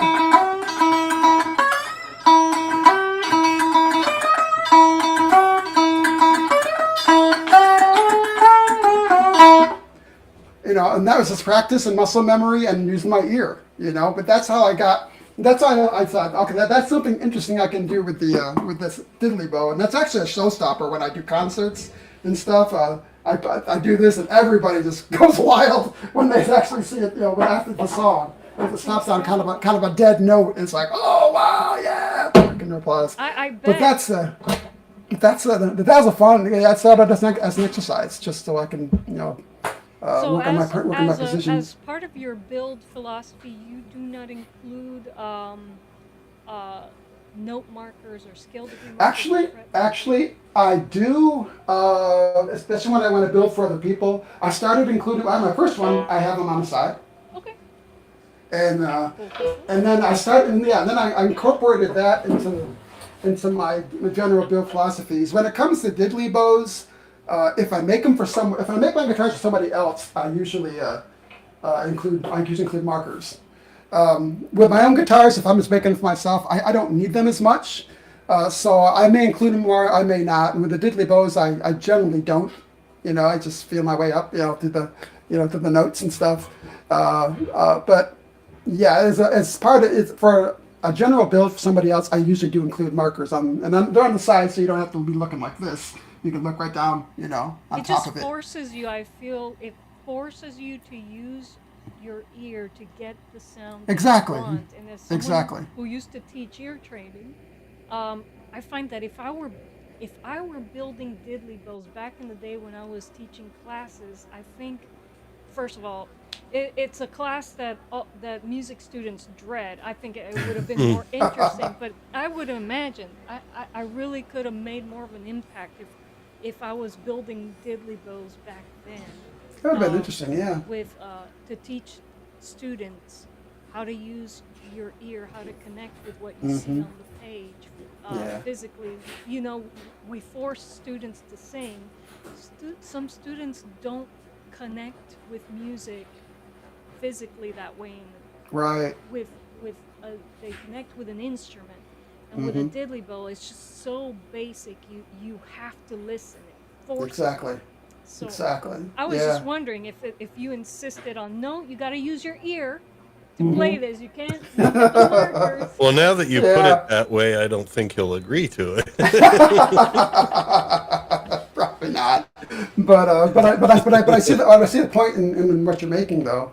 And but for me, I just like. When I build my diddley bows myself, I don't include markers, and I just play, you know. And but there you go.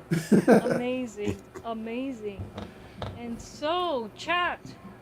Let me bring Lawrence back. Lawrence, I'm bringing you back. Chat. Yeah, I never know when I'm here or not. It's always a surprise. You gotta stay on your toes. Chat. Questions for Mr. Kraft while we have him on, folks. Questions.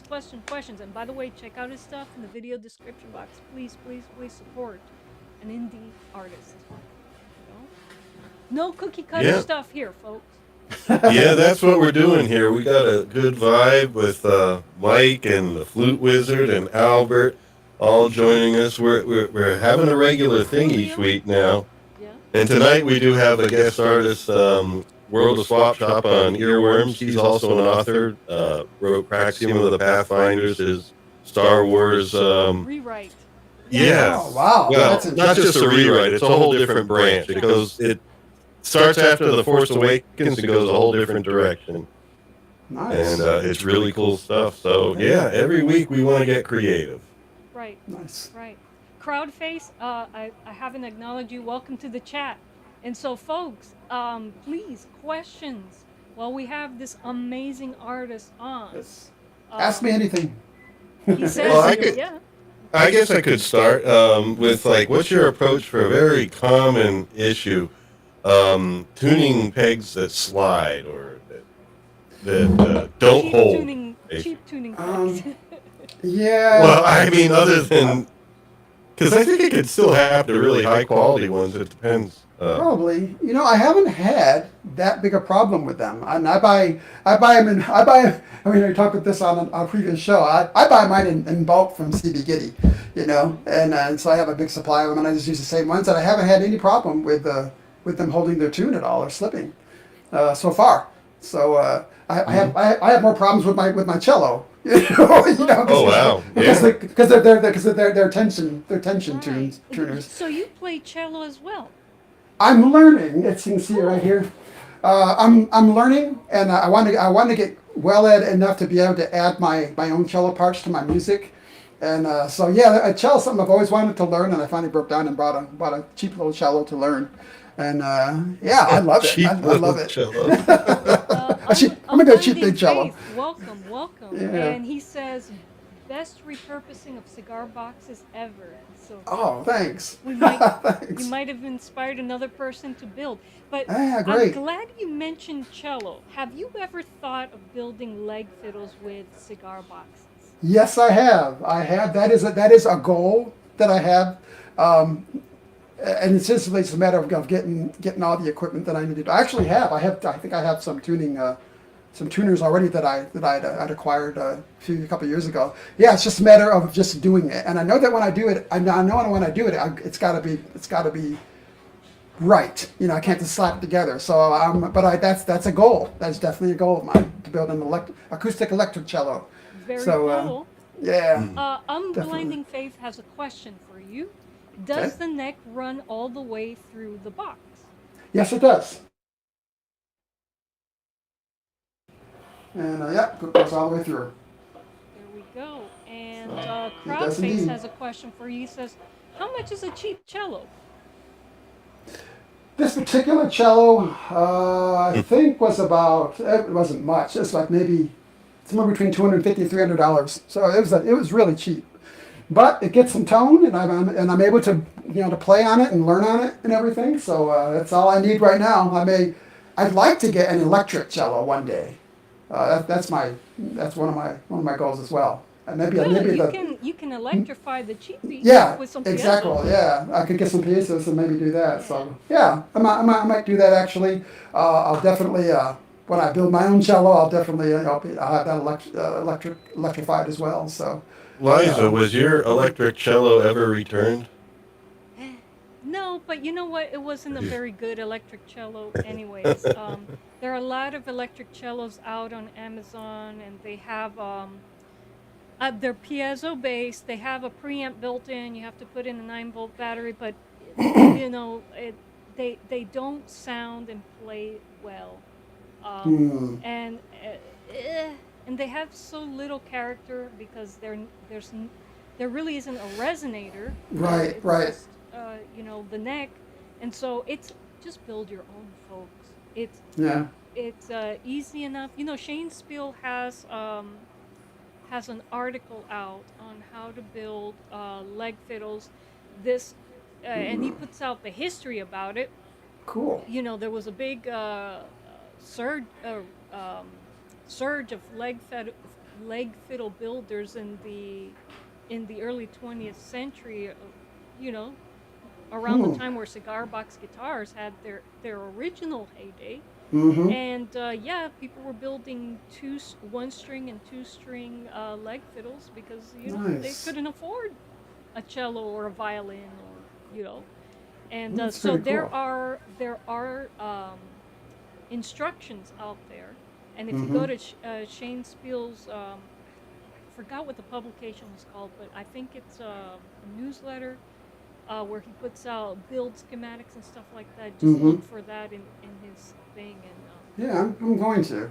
yeah. I'm going to. Well, I'm Musical Saw now in the chat also makes cello bows. Yes, but yeah, yeah. with fishing With a line. fishing wire. Yeah, Yes, and in a way that you never have to tighten right. the The strands strings. ever. Mm-hmm. So it's a no maintenance bow. I'm all over Yeah. that.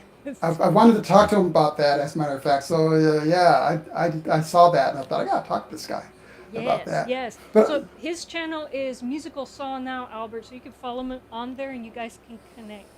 it sounds good. It sounds good. Cool. One other thing, I think what I did, I'm thinking about the cello. What got me really serious thinking about making a cigar box cello was I made a two-string bass guitar. Ooh. It's in the bag. I didn't get it out before because I had to rush down here. I didn't get it out, but that's interesting, and I use that for some recordings. But I'm thinking it's probably not too dissimilar from making that. Get a bigger box, and just for resonation Yep, yep. and resonance, and then we get the right cello things, and it's probably simpler than I think it is. Either that or it's more complicated than I think it is. I'm No, not sure. I think you're right about the simpler. In fact, in one of my videos, if people in the chat may remember, and you might have seen this already on my channel, Kevin, I took just 2 regular CBGs that I built and started bowing them. Hmm. They're Oh bowable yeah. with guitar strings Okay. and everything, and Nice. it's in order to make them playable as a leg fiddle. Maybe what I'm oh, you lost me, but I'm still here. Okay. What I'm going to do to make them even more playable as a bowed instrument is to raise the bridge. That's what I And was thinking too. and I'm also thinking of adding raised frets, kind of like what you would see on a Dante bass, so that vibrato is Okay. easy to achieve. But Nice. I mean, you don't have to do that. If if if you figure out how to do vibrato just on a flat board, you're Hmm. just ready to go. Cool. So Yeah, that's an experiment I'm looking forward to undertaking. So. yeah, yeah, and yeah, me too. It's on the to-do list, but it's like, man, I'm like you sometimes, like, what should I be tackling first? I know that Hmm. I have this, but we got some comments for you in the chat, Kevin. Okay. Musical Saw Now, Albert says the bow is very close to release, and Susan Holding says this is great information on these instruments. Hi, Kevin. Hey, Sue. Hi, Sue. She's a friend of mine. I mean, an online friend of mine from many years now. So thank Great. you. Sue Holden is actually, I mean, when you look at Dobro the Bottlenecker, particularly the cover and the book trailer, she created the logo for me, Wow. the Dobro logo for me. So it's a great job. I love the work she did on that. So many thanks Oh, again to Sue Holding for that. well, also parts 1 and 2 I just purchased on Audible, so Oh, great, great. Oh, Yeah. thank you so much. I'll That be is checking great. those out. Do you plan to have part 3 on Audible? Possible, no immediate plans. Well, I know one thing I know. Audible is going to AI Yeah. narration now, so I don't know what I'm going to do as far as that goes. Whether Dobro 3 will be on Audible or whether I have to put it somewhere else, I'm not sure. What do you mean But it's going on AI? no, they're using AI Yeah. narration. Oh, okay.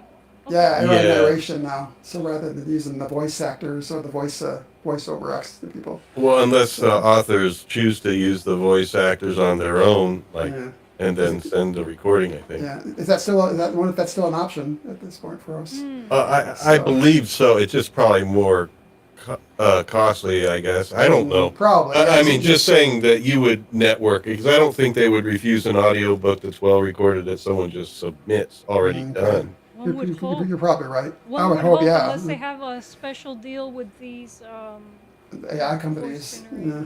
All a lot of the sample books are done in AI, but I think the creators are still using real voiceover artists for. I have to inquire Yeah.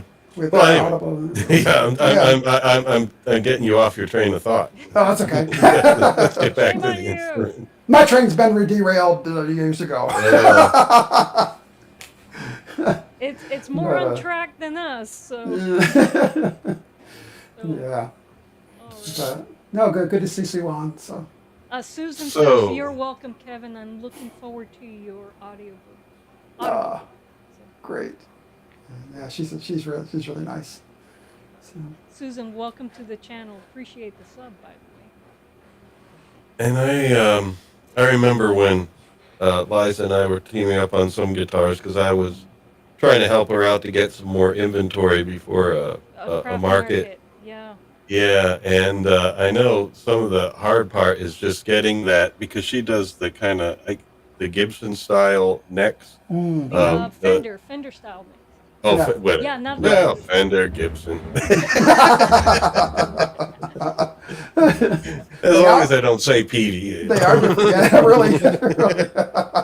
But yeah, sorry about that. The Fender style neck. Yeah.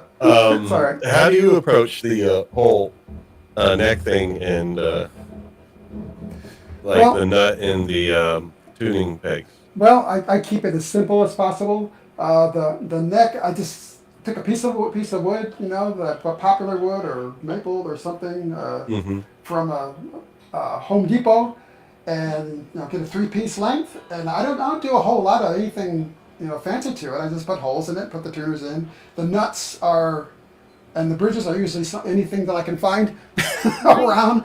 Yeah. I've started using, I don't know what kind these are. I'm not sure what they're called, but these kind of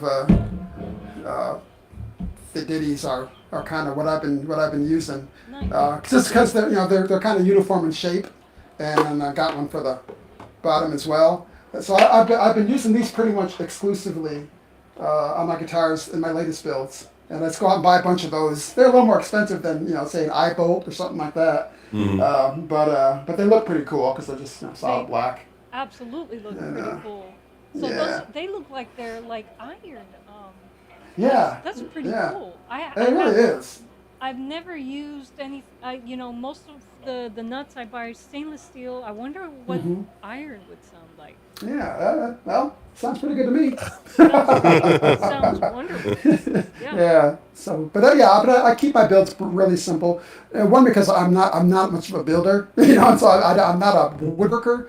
I've tried my hand at that, and I don't do it very well. So I just make them as simple as possible, and I can usually build one in an afternoon now. It's pretty, and that's including, the gluing and stuff. I can usually get it all done in an afternoon, and then it's ready. It's all cured by the morning. So yeah, pretty Just simple. just a testament, you know, uh, as to what you can do with something simple and what Yeah. incredible sounds you can get from a simple instrument. Exactly. Exactly. Yeah. It's quite it's addicting. You know that. Yes. It's addicting it's addicting to build as they are to play. Yeah. And yeah, it's fantastic. So All right, folks. Wow. I'm gonna open this up to the chat one more time. Chat questions. Before we log off. And Lawrence, you have any announcements for? Oh, just earworms later tonight. The East Coast start time is 7:30, so it's 6:30 Central, 3:30 Pacific, and we can't forget the Mountaineers down there at 4:30. Or no. It's 4:30 Pacific, 5:30 Mountain. But yeah, we're having Swap Shop on, who is the author behind Star Wars Retold, and he's adapting his books called Praxium of the Pathfinders, which pick up after The Force Awakens, kind of replaces The Last Jedi and goes a different direction. And he's making some great sounding audio dramas out of that. So we're touching base with him again. Creative artist, independent, and just doing his own. I guess you could call it Star Wars fan fiction, but it's deeper than that because it's got a great story. Well, we have a question from Marilee Swadling, and she says, Marilee. There we go. She says, I Oh. missed the first hour, so maybe you already answered this. Does your family sing and play with you? Oh, thank you, Marilee. Marilee is my dearest friend. After my wife, it's Marilee. She's like my dearest, closest friend for many years. So, Marilee, I'm glad you made it on. It's good to know you're on again. They have in the past my two eldest. My eldest son. I got two sons and two daughters. So my eldest son and my eldest daughter did sing with me. They sang when we did the first, all year, all 3 years of the Cigar Box Guitar Festival that we did, they sang with me as Kevin and Kraft and the homeschool. They're I homeschool like kids, that. and so Oh, great. yeah, it was the three of us and another friend of mine, the late Terrence Mulder, who was an excellent guitarist, and you still may be able to find some videos on YouTube. I don't know if I have any on my channel or not, but yeah, Kevin, yeah, they sang with me. They did backup for me and everything, and that was such a blast, you know. To know that they could sing and we could do something like that together is a cherished memory. And they're much older now, but that was fun. That was so much fun, and they did such a great job. I'll always be grateful for those times. Any chance of the band coming back together? Wow, maybe maybe there's a chance. There is a song that we did, I think for the last year. It didn't turn out really well on stage, just because that was me. I just flubbed it up. But it's a song that in practice sounded wonderful, called "Light of Day." When I do that, and I plan on adding that to the Dobro album too, I may bring them in for backup, maybe for the back vocals. I'm still deciding, just kind of as kind of a homage, throwback, like this is what we used to do. So I'm thinking about doing that, and for that song. But anything extensive, I don't know. I fantasize about. I'd love to sing with the kids. I love hearing them sing anyway. That they all have beautiful voices, and I'd love to sing with them anyway. But we'll see, what our schedules and what their interest level is. But I'd love to see it happen again. We'd love to get to know him and hear you guys perform together. Marilee says great family. Julio Torres says very, very cool. And yeah, we do got an awesome chat in here today. Oh, great. And folks, again, if you want to support Kevin, independent artist, no cookie cutter stuff, go to the video description box, and all of his social links are on there, his store links. Check out his work, please.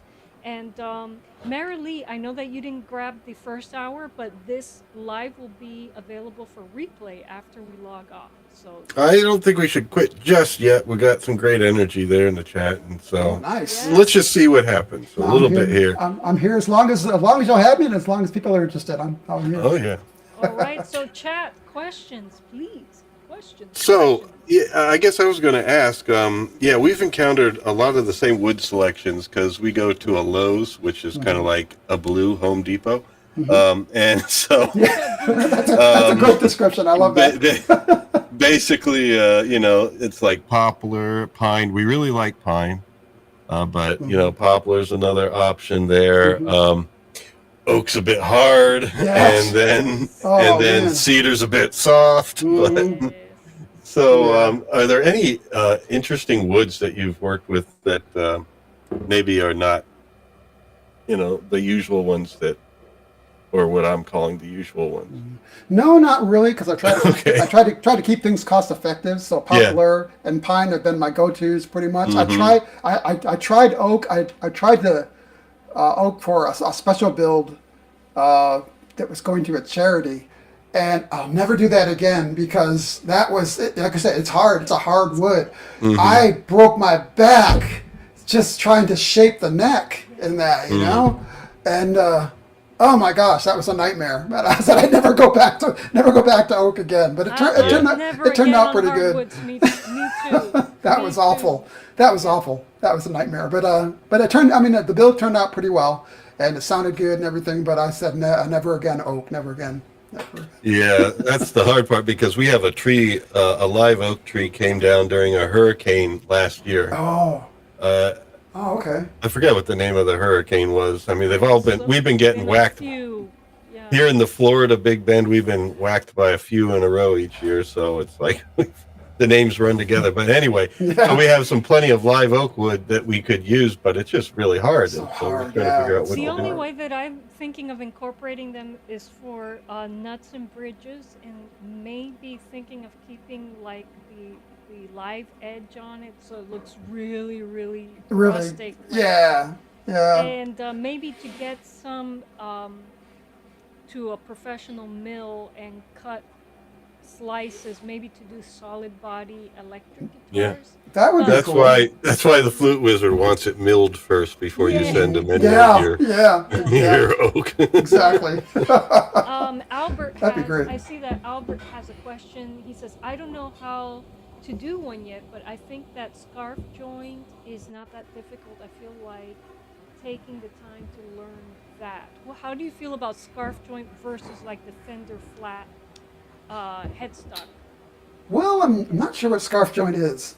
It's Can you explain what that when is? you have the bend on, Oh, yeah, instead I of see. just how we do it, how I I like to see. do it. If I wanted to spend, more time learning how to craft a guitar, I might learn that. It's nothing that I mean. I thought about it before. I just knew that it would take more work. Actually, I think I watched some instructional video about doing something like that, and at the time it was just more work than I was willing to put into Yeah. it. That's all. I figured I was getting the results that I wanted Right. from what I was building, Right. and so I just didn't feel the need. If to you do already that. have the saws, then you're fine. Right. Like a bandsaw or something Yeah. like that, Yeah, you where you definitely just gotta have move that. it along and do it Yeah. at the right angle. Then Yeah, if I had that, then maybe I might do it, but I don't have any of that. I don't have any of that Yeah. stuff. So The only reason that I turned to experimented with a scarf joint on this guy is because I ran out of um, the tension bars that I usually use. Of I didn't have the color tension bar for this build, but that's the only reason. It's like, well, rather than order some tension bars, let me just build with what I have, and I'll add the tension to the string with the. And I'll tell you, Kevin, if you can avoid having to do this, it's yeah, a lot of work, and oh my gosh, and sounds like it. it it looks cool, but I find, and especially with pine, since pine is a softwood, it's better to keep just one solid piece of it. It'll be a more durable instrument, I think. And especially if you have to ship your instruments out to faraway places, it Right. would probably survive the trip if you just stick to the Fender stocks if you're working with pine, than see. doing the scarf joints where you have to slice and glue, Mm-hmm. and you have to put yeah. So me, I'm all about simplicity too. I agree. yeah. There you go. So, Hey, can I ask you a question, Liza? sure. Would you have any desire to build? We build a lot of three stringers. Do you have any desire to build like a 4 or 6 stringer? No. Okay. I'm getting well, firstly is because I mean I'm not a guitar player. I took some lessons in high school, and I didn't get far enough to do anything really with what I learned, and just I'm getting so much mileage with just sliding on The the three three strings. string 151 Yeah. tuning. I don't feel like I get anything out of adding an extra string or adding Yeah. frets all up and down the fret. I can't fret, Mhm. so that's the reason why. If I can't play it, I don't want to build it. Mm-hmm. That's I my gotcha. I feel similarly. I have a 4 stringer that a friend gave me. It's the same woman that actually took over the festival for a year. Gave me a nice 4 stringer, and I feel bad 'cause it's a nice guitar. I don't have it. I can't include it right now. But it's a nice guitar, but I haven't found much use for it yet. And that's doesn't say anything about the guitar or anything. That's more about me, But Yeah. people build. I mean, maybe she played ukulele, and that was, Maybe. for her, that was a useful instrument. Build something that's useful to you. And yeah, I mean, you could learn to. I find that I can't drum up the energy to build something that that I can't personally connect with. That's why I yeah, don't build fretted instruments, and I don't do this. Maybe in the future yeah. I'll get into it, but right now I just I build what I what I can play, what I can use, what I can show. Mm. That's just Yeah, same here. That's I'm in the same place. So, Yeah. Well, we have Jerry in the chat, Oh, Jerry, who I think. is this Jerry Gilmer? yes, it is Jerry Gilmer. Oh, Jerry! There we Jerry! go. Oh, wow! Another dear friend of mine. We grew up. We went to high school together. We started high school together. And oh, Jerry, it's good to know you're on, man. Well, Jerry says, Yeah. I remember your early days in music, Kevin. You still have, your skills have come very long way. Oh, well, that I'm not sure how to take that, but thank you. That's a compliment. That's a compliment. Yeah. I know it is. For sure. That's what we all strive for. Yeah. Yeah. Yeah, well, I'm glad to hear that too. Thank you, Jerry. I appreciate it. It's good to see you on. Wish I could see your face, but yeah, I've always tried to to get better at whatever I do, and do the very best that I can at any in any particular endeavor. So thank you for that. I appreciate it. Yep. The hardest competition is yourself. Yes. Indeed. Yes. And the hardest Indeed it critic, is. I'm sure. Also. Yeah. Indeed. You Yeah. gotta sometimes just let go, and it's like, you know what? I mean, I got stuff to share. My stuff is valid. Just put it out there, folks. Just put it out there. There you go. There you go. Don't get your feet wet. Just do it. Right. Exactly. Wow, I'm glad to see two of my closest friends. That's great. Well, thank you That for is joining that is a joy. the channel, folks. I really appreciate that, and so Yep. so that's really cool. And Yeah. supporting I like I your. appreciate the support. One thing I noticed about your builds that I saw in the montage there, I like your approach to the tone hole. Yes, Pretty Yeah. nice. placement. How do you? Yeah. Yes, your placement's very creative. So Thank how'd you. how'd you So- arrive at those sound hole placements? I don't know.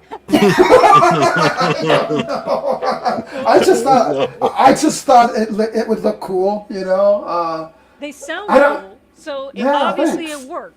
So, Thanks. Yeah, I just thought it looked really cool. Well, the Yeah, corner is a often used spot because of this. It's near a place of structural integrity, and then it mixes that and the flexibility of the top part of the body. That it's Yeah. got the something best of both worlds that, there. That I read that luthiers say is that you should place, and the reason you're seeing a lot of these classical guitars with like multiple sound holes towards the Yeah. corner of the body of the guitar is because it's better to place the sound holes where there's less movement on the resonator, so that you have more resonator to work with. And so That makes sense. Yeah. for a regular classical guitar, they reinforce the sound hole underneath when they place it in the middle of the guitar. And so modern luthiers are saying, well, why not just put in a place where we don't have to do any reinforcement? So I was thinking, maybe that's what you're doing, but I've never seen it in the two corners. Yeah, it's And- just a whim. And So. but they project. I can tell that your guitars project, and I'm assuming you're using also piezo pickups, right? Yes. Yeah. So it sounds very good plugged in. And the thing about piezos is if the thing is resonant acoustically, it's going to sound great with a piezo pickup. Exactly, yeah. Even preamp, even before you get a preamp involved. Yeah. So Yeah. yeah. Yeah. I'll Yeah, I fell in love with piezos because it's like you can use magnetic pickups, but when you use magnetic pickups, you're only picking up the vibration of the strings. Yes. With a piezo, you're picking up the resonance from the box the itself. whole thing. You're getting Yeah. the real character of Exactly. the instrument. Exactly. I agree with you. Magnetic pickups clean up the sound too Yep. much, way too much. And Yeah. you built this thing to get a specific sound that you can't find in a regular guitar or Exactly. in a professionally built or factory built guitar. And yeah, you take all of that away, all of that character away, all of that Yeah. dirt when you Yeah. And the history of the guitars is basically people who couldn't afford real guitars, and so they built their own. Yeah. But they didn't build their own with like a professional right, workshop. You know, they Right. right. kind of Right. used hand tools and stuff. And we still Mm-hmm. pretty much do a lot of hand tools, except for your laser etcher, Liza. But Yeah. Mm-hmm. But the laser etcher I find is an extension of my art because I love graphic design, and now I can take ideas that I have in here that I can, bring into GIMP or bring into Adobe Express and play, and then just print them out. Kind of Mm-hmm. like working with, well, it's not that plug and play. And if you guys are interested in learning how to get a laser engraver together for your workshop, subscribe to my mailing list. And when I send out a newsletter, every newsletter has an area where I have all of my previous publications archived. Newsletter number 5 has a really hefty tutorial on how to get started with a laser engraver. But once Mm. you've done a few, you know, um, pieces with the engraver, you kind of get how it works. And and in any case, again, if you're like me and you can't draw, you're not good with a wood burner, but you're great Mm-hmm. at graphic design, you're gonna love working with a laser engraver. I'll And check it out. definitely Definitely. check out my tutorial. And so here we have musical saw. Now Albert says Del Puckett has a gauge he uses for sound hole placement, and he has Hmm. mentioned Mr. Fibonacci in that discussion. oh, Interesting, Okay. interesting. And he says, ready for the 4 suits of the deck to be available as custom sound holes. Okay, Albert, I got it. I'll add that to my to-do list. Okay.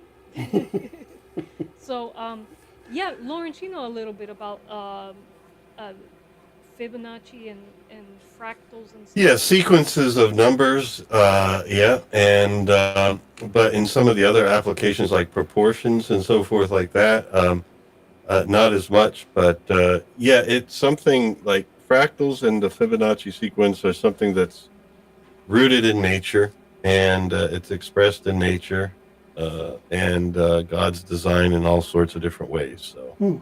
Interesting. So basically, it's one of the ways of saying, okay, this is a technique that was used for building such and such, or Mm-hmm. this really makes really good structures if we do it this way, following these number sequences and these proportions. So you apply that to other crafts, and lo and behold, there's definitely truth to the design. So Right. One of my deep dives has been actually recently studying frequencies and sound frequencies and not understanding that, and what are some ideal sound frequencies, where music it was applied to music. It's been fascinating. It Very really cool. is. It's like, yeah. So I'm still learning about that to understand that, but it's something that I find very fascinating. I hope to incorporate in my music. Very So, cool. Well, we have a flute wizard in the chat who has gone down that rabbit hole, and you guys should connect and definitely. exchange ideas. Yeah. And so, yeah, very cool. And Lawrence, you've explored that realm too, for your own meditation music. yes, well, more recently, what I've been using is uh, basically Alex Petty's theory that he did some research on, in basically retuning middle C to 256 hertz, where it's very Okay. close to A432 as well. Yeah. But he finds that to be an appropriate number and a great tuning for his guitars. And the reason being is that for middle C, that center of the pitches that we use, it lines up better with nature if it's down at 256, because then it's a power of 2 number, and basically you square 1, you get 1. You square 2, you get 4. You square, I mean, if you take the powers of 2 and go from 1, 2, 4, 8, 16, 32, 64, 128, 256. Hmm. And so he says Interesting. it kind of lines up with the fractals in nature a little better. So Hmm. Well, working with That's cool. a lower tuning helps vocalists out too, because I mean, just because we can tune a piano to A440 and doesn't mean that we should. Hmm. That we Yeah, should have, that's true. yeah, that with technology and with machine tuners and stuff, yeah, we can tune higher and higher, and we can have all more of these notes. But is it musical? Is it, how is the music sounds more strained? Hmm. Um, and That's just my take on it. I hear that Europe is thinking about taking down the tuning uh, Hmm. again, and so Wow. yeah, I mean it's going to be hard on a lot of people who have perfect pitch, which means you've memorized certain frequencies Hmm. and you relate Yeah. to music that way. But for people with relative hearing, it's not going to be too much of a drastic change. Most humans on the planet have relative hearing. There's Hmm. very few people on the planet that are born with the ability to have perfect pitch. Hmm. But Yeah, Wow. it's interesting. It's It interesting. is. It really is. Okay, folks, we went off on the tangent, but do we have more questions for Mr. Kevin N. Kraft here on the live? We have a really active chat. Thank you, everyone, for joining, Yeah. watching, Yeah. and active in the chat. Thank you so Yeah. much. It's an Yeah, honor. and this will be basically a weekly thing with different builders Yep, yep. and everything. So Very I cool. don't know if you wanted to announce who you have next week. Well, next week we have someone who's in the chat, Mr. Jeff Elliott, who builds custom boxes. Um, Oh, and so, wow. yeah, Kevin, if Cool. you're looking for resonant, beautiful boxes, we're gonna have Mr. Elliott here next week, and you'll be able to see some of his work. Great. Hopefully. Looking forward to it. Yeah, that's great. Yeah, yep, yep. Yeah, and Oh, very good. this week you received a box of slides. Yes, Oh, yes. really? From I'm sorry, I haven't. I've disappeared again because of. Man, I love this DSLR camera, but it has this one issue.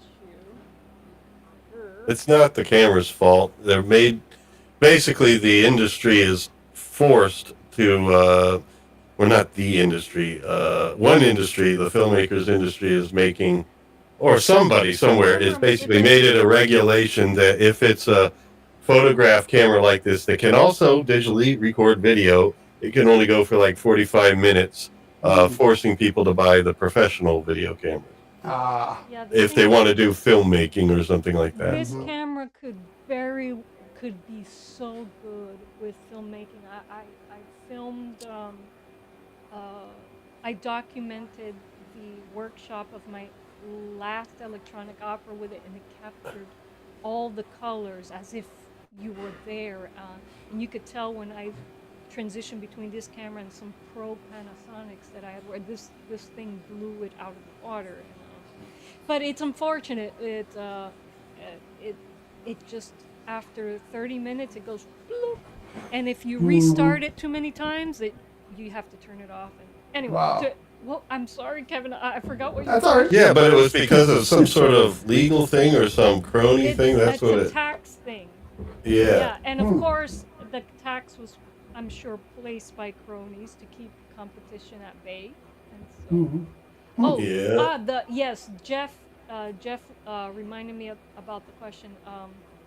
Yes, I received a box of um, terracotta slide bisques, so and finished ceramic guitar slides from Jeff from It's Clear as Mud.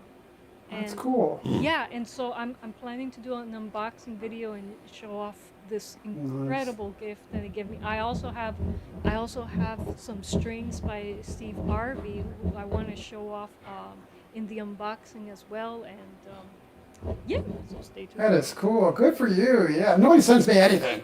Nobody ever sends me anything. I don't get nothing. Oh no! Well, maybe they will. Maybe they they will, because your information and your is in the video description box, and so maybe people start sending you stuff now. Oh, that'd be nice. That'd be nice. So cool. That'd be Hey, nice. Help out hey, a builder, folks. Help out we a have fellow we builder. have two we have two Oreganders in the chat. Jerry's from Oregon. Oh. And yeah. says, when are you coming to Oregon to play? Well, guess what? The Flute Wizard's already out there, a fellow chat Oh, member wow. There you go. there. There The you go. Wizard's in Oregon, and he's sending my new flute from Oregon to Florida. So we cover the whole country. Pretty cool.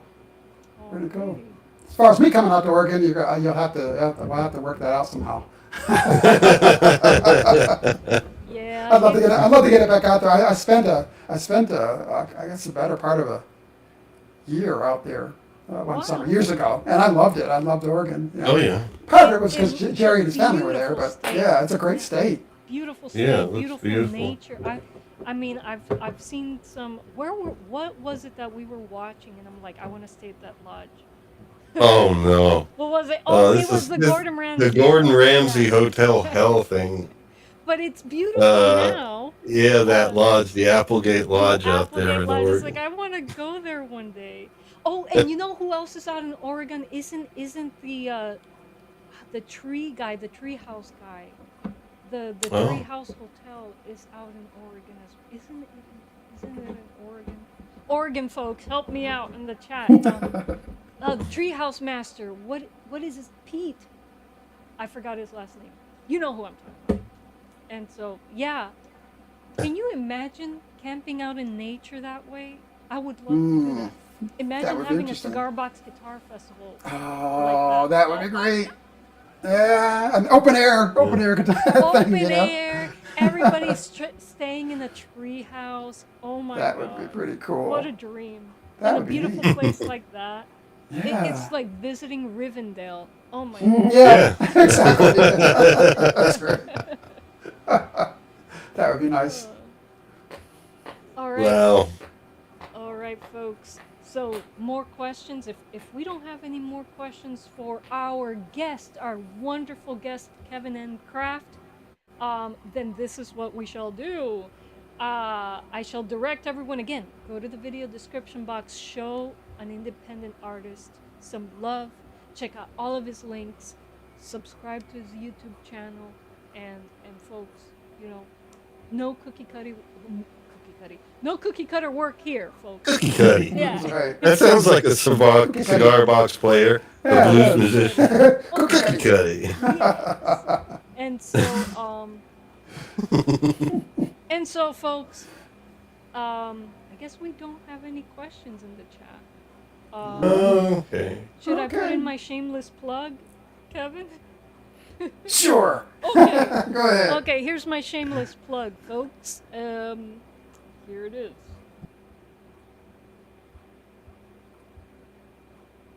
Powered by Fire.com. I discovered my love for cigar box guitars through this channel and decided to let Dr. Liza Seigido use my image to create merchandise for other CBG enthusiasts like you. Our store offers t-shirts, hoodies, and sweaters in multiple colors and sizes featuring my image and that of my cherub friend. These items are perfect for upcoming cigar box guitar festivals, and if you play or build CBGs, they make excellent attire for craft markets and gigs. Best of all, every purchase you make supports Dr. Liza and her work here on YouTube. No matter where you are in the world, our bonfire-powered store ships internationally. Plus, if you're a super sub, don't forget to use your promo code at checkout to get 10% off your order. So if you'd like to see me rocking a CBG on your shirt, hoodie, or sweater, click on the link in the video description box to place your order today. Thanks for watching and have a fantastic day. Chaito.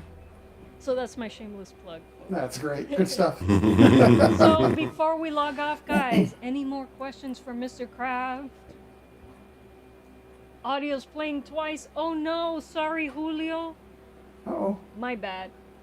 See, I don't know what OBS is delivering to YouTube right now because I don't have YouTube running. But questions for Mr. Kraft. Mr. Kraft. And so, every day I live on the coast, says Jerry. I guess that we're a bit on Jerry. We're a bit on a delay with YouTube, so I Yeah. forgot what that was referencing. Well, he's from Oregon. Oh, okay. Or he's in Oregon. And Okay. he invited Okay, I get it now. Yeah. Kevin to come over there and play, and we said, well, we'd be happy to do a festival if it's funded by somebody that has money. There you go. There you go. Ay, ay, ay. Or, Yeah. you know, little by That's the little. only stipulation. Yes, yes. But Can I mention one thing? yeah, go ahead. This isn't to Rob Lockwood. As a writer, I'm a screenwriter and a filmmaker as well. I entered one of my screenplays called River Horse in the all genre screenplay contest this year, and part of the process of that is to make it available as a Kindle book and as a paperback. Yeah, I saw that there. Yeah, the winner is decided by the number of sales by the end of next month, and so I'm trying to get anybody and everybody that I can to buy a purchase of that book. So if anybody's interested in seeing what a film would read like, because they're actually really interesting to read, please purchase River Horse and help me out in the contest. Tell us about the story. Oh, the story. Oh, River Yeah, Horse. that helps. It's yeah. Well, it's a missionary family in southern Africa whose village is being beset by a killer hippopotamus. Oh Oh, my god. And Didn't see that coming. Yeah, and there's a lot. And there's the story. The main character is the daughter, the girl in it, who's suffering from PTSD from her mother being killed by a hippopotamus some 7 years ago or something like that. And she gets the idea, either because of her mental illness or because of reality, that the hippopotamus that's currently on the rampage now is targeting her. So it's a question of, is she just imagining this, or is this something that's really occurring? It's an adventure thriller kind of in the tradition of Jaws and some other things, but with a definite faith element in it. So if anybody wants to see what a faith-based creature feature might look like, River Horse would definitely fit the bill. But it's a script I wrote some time ago.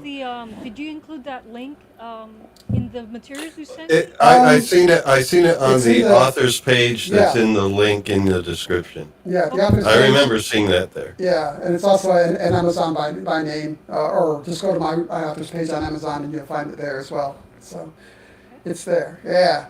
Yeah, for finding things, the link worked best for me. Okay. So, There you folks, go. please look at the There you description. go. Yeah, but yeah, go get that and let me know what you think. I'm waiting for people to give me their thoughts on that and help me out with the contest. Cool beans. Let's help him out. Let's help get him over that hurdle, folks. Thanks. I appreciate it. And so, all right, folks. So, Kevin, thank you so much for agreeing to be on my little show. Thank you. I know Yeah, that I'm just it's- starting and I don't have a really big audience for you, but I really appreciate you sharing your incredible work with me and Lawrence, and I'd love to have you back. Yeah, it's my pleasure. I hope you'll have me back. This was really yes. really Oh a lot of no, fun. I definitely. I'm gonna start listening tonight to some of your work and see maybe you can come on Earworms sometime. Oh, great! Yeah. Well, Yes, and I'll have more stuff out by the time we talk again. So there'll be more to talk about then. Yeah, Awesome. Kevin, Lawrence has his own live stream later today, actually, the Earworms live stream. This Earworms. I'm gonna try and catch that. I missed it last time, but yeah, I definitely want to try and catch earworms. Oh yeah. And so, yeah, we can have you in both places. Well, our audience somewhat cross-pollinate, but it's not the exact same audience, so more outreach to different people. So. Yeah, Great. Earworms is like mostly it's like a lot of musical subjects, but the ones I'm interested in. So it has to do with like cool sounding acoustic instruments, plenty of electronic instruments, and then also some movies and things that I'm interested in because Liza and I love science fiction. We love Star Wars great. and Star Trek. So yeah, we do that's that. good. You know, See? we even had a tournament of instruments between where Star Trek instruments competed with each other. That's pretty cool. Yeah, some of my Yeah. motion graphics there, you see. I saw that. Yeah. Yeah. Yeah, that was great. I thought Star Trek fans, yes. I'm a big fan myself. I love science Yeah. fiction. So. Awesome. Great minds think alike, don't they? Yeah, so tonight Indeed. it'll be great because he's going to be explaining some of the stuff he chose, like the Snoke and what's his name, Kylo Ren, are actually interesting characters now in his version, Yeah, in and his version. they come from like something ancient, some ancient darkness that's before the Sith, and Cool. And if you want to interesting pick stuff. his brain, Kevin, about because he uses AI voices, but in a very interesting way. I think he uses Okay. 11. I forgot what it was called. 11 Labs. 11 Yeah, labs. he basically provides it with samples of the voices of like Princess Leia. You know, in this Oh, case, wow. it's the older Princess Leia, so it has to be from the more recent movies Mhm. Right. before she passed. And so he provides it with that voice, and then he speaks it out, and it masks the voice on his own voice. Yeah, oh, yeah, we were talking about that earlier. So yeah. he's basically able to speak out his script, and it puts it in the voice of the person he wants it But to be really, in. it's Yeah. him doing the voice acting. Oh, yeah. So he. It's just Yeah. overlaying someone else's voice over his. That's Well, kind of. I mean, it's deeper than that, because basically, like if he says something like this, "I've missed you, Luke," it'll sound exactly like that rhythmically. It just sounds like Carrie Fisher's Carrie voice. Fisher's voice. Yeah. Yeah. Okay. So Interesting. if you're interested in picking his brain about the technology. Yeah, you and he's British, so he has to speak in an American accent sometimes. Yeah, I wondered how that worked. So, interesting. Well, thank you for having me on. This All right. was really a blast. It was an honor. I look forward to doing it again. Yeah, All right. and if you're interested, we'll connect in email, and I'll send you dates that are available. If Okay. And it's like, oh, those dates are too soon for a recap. No worries, I will be continuing it beyond August.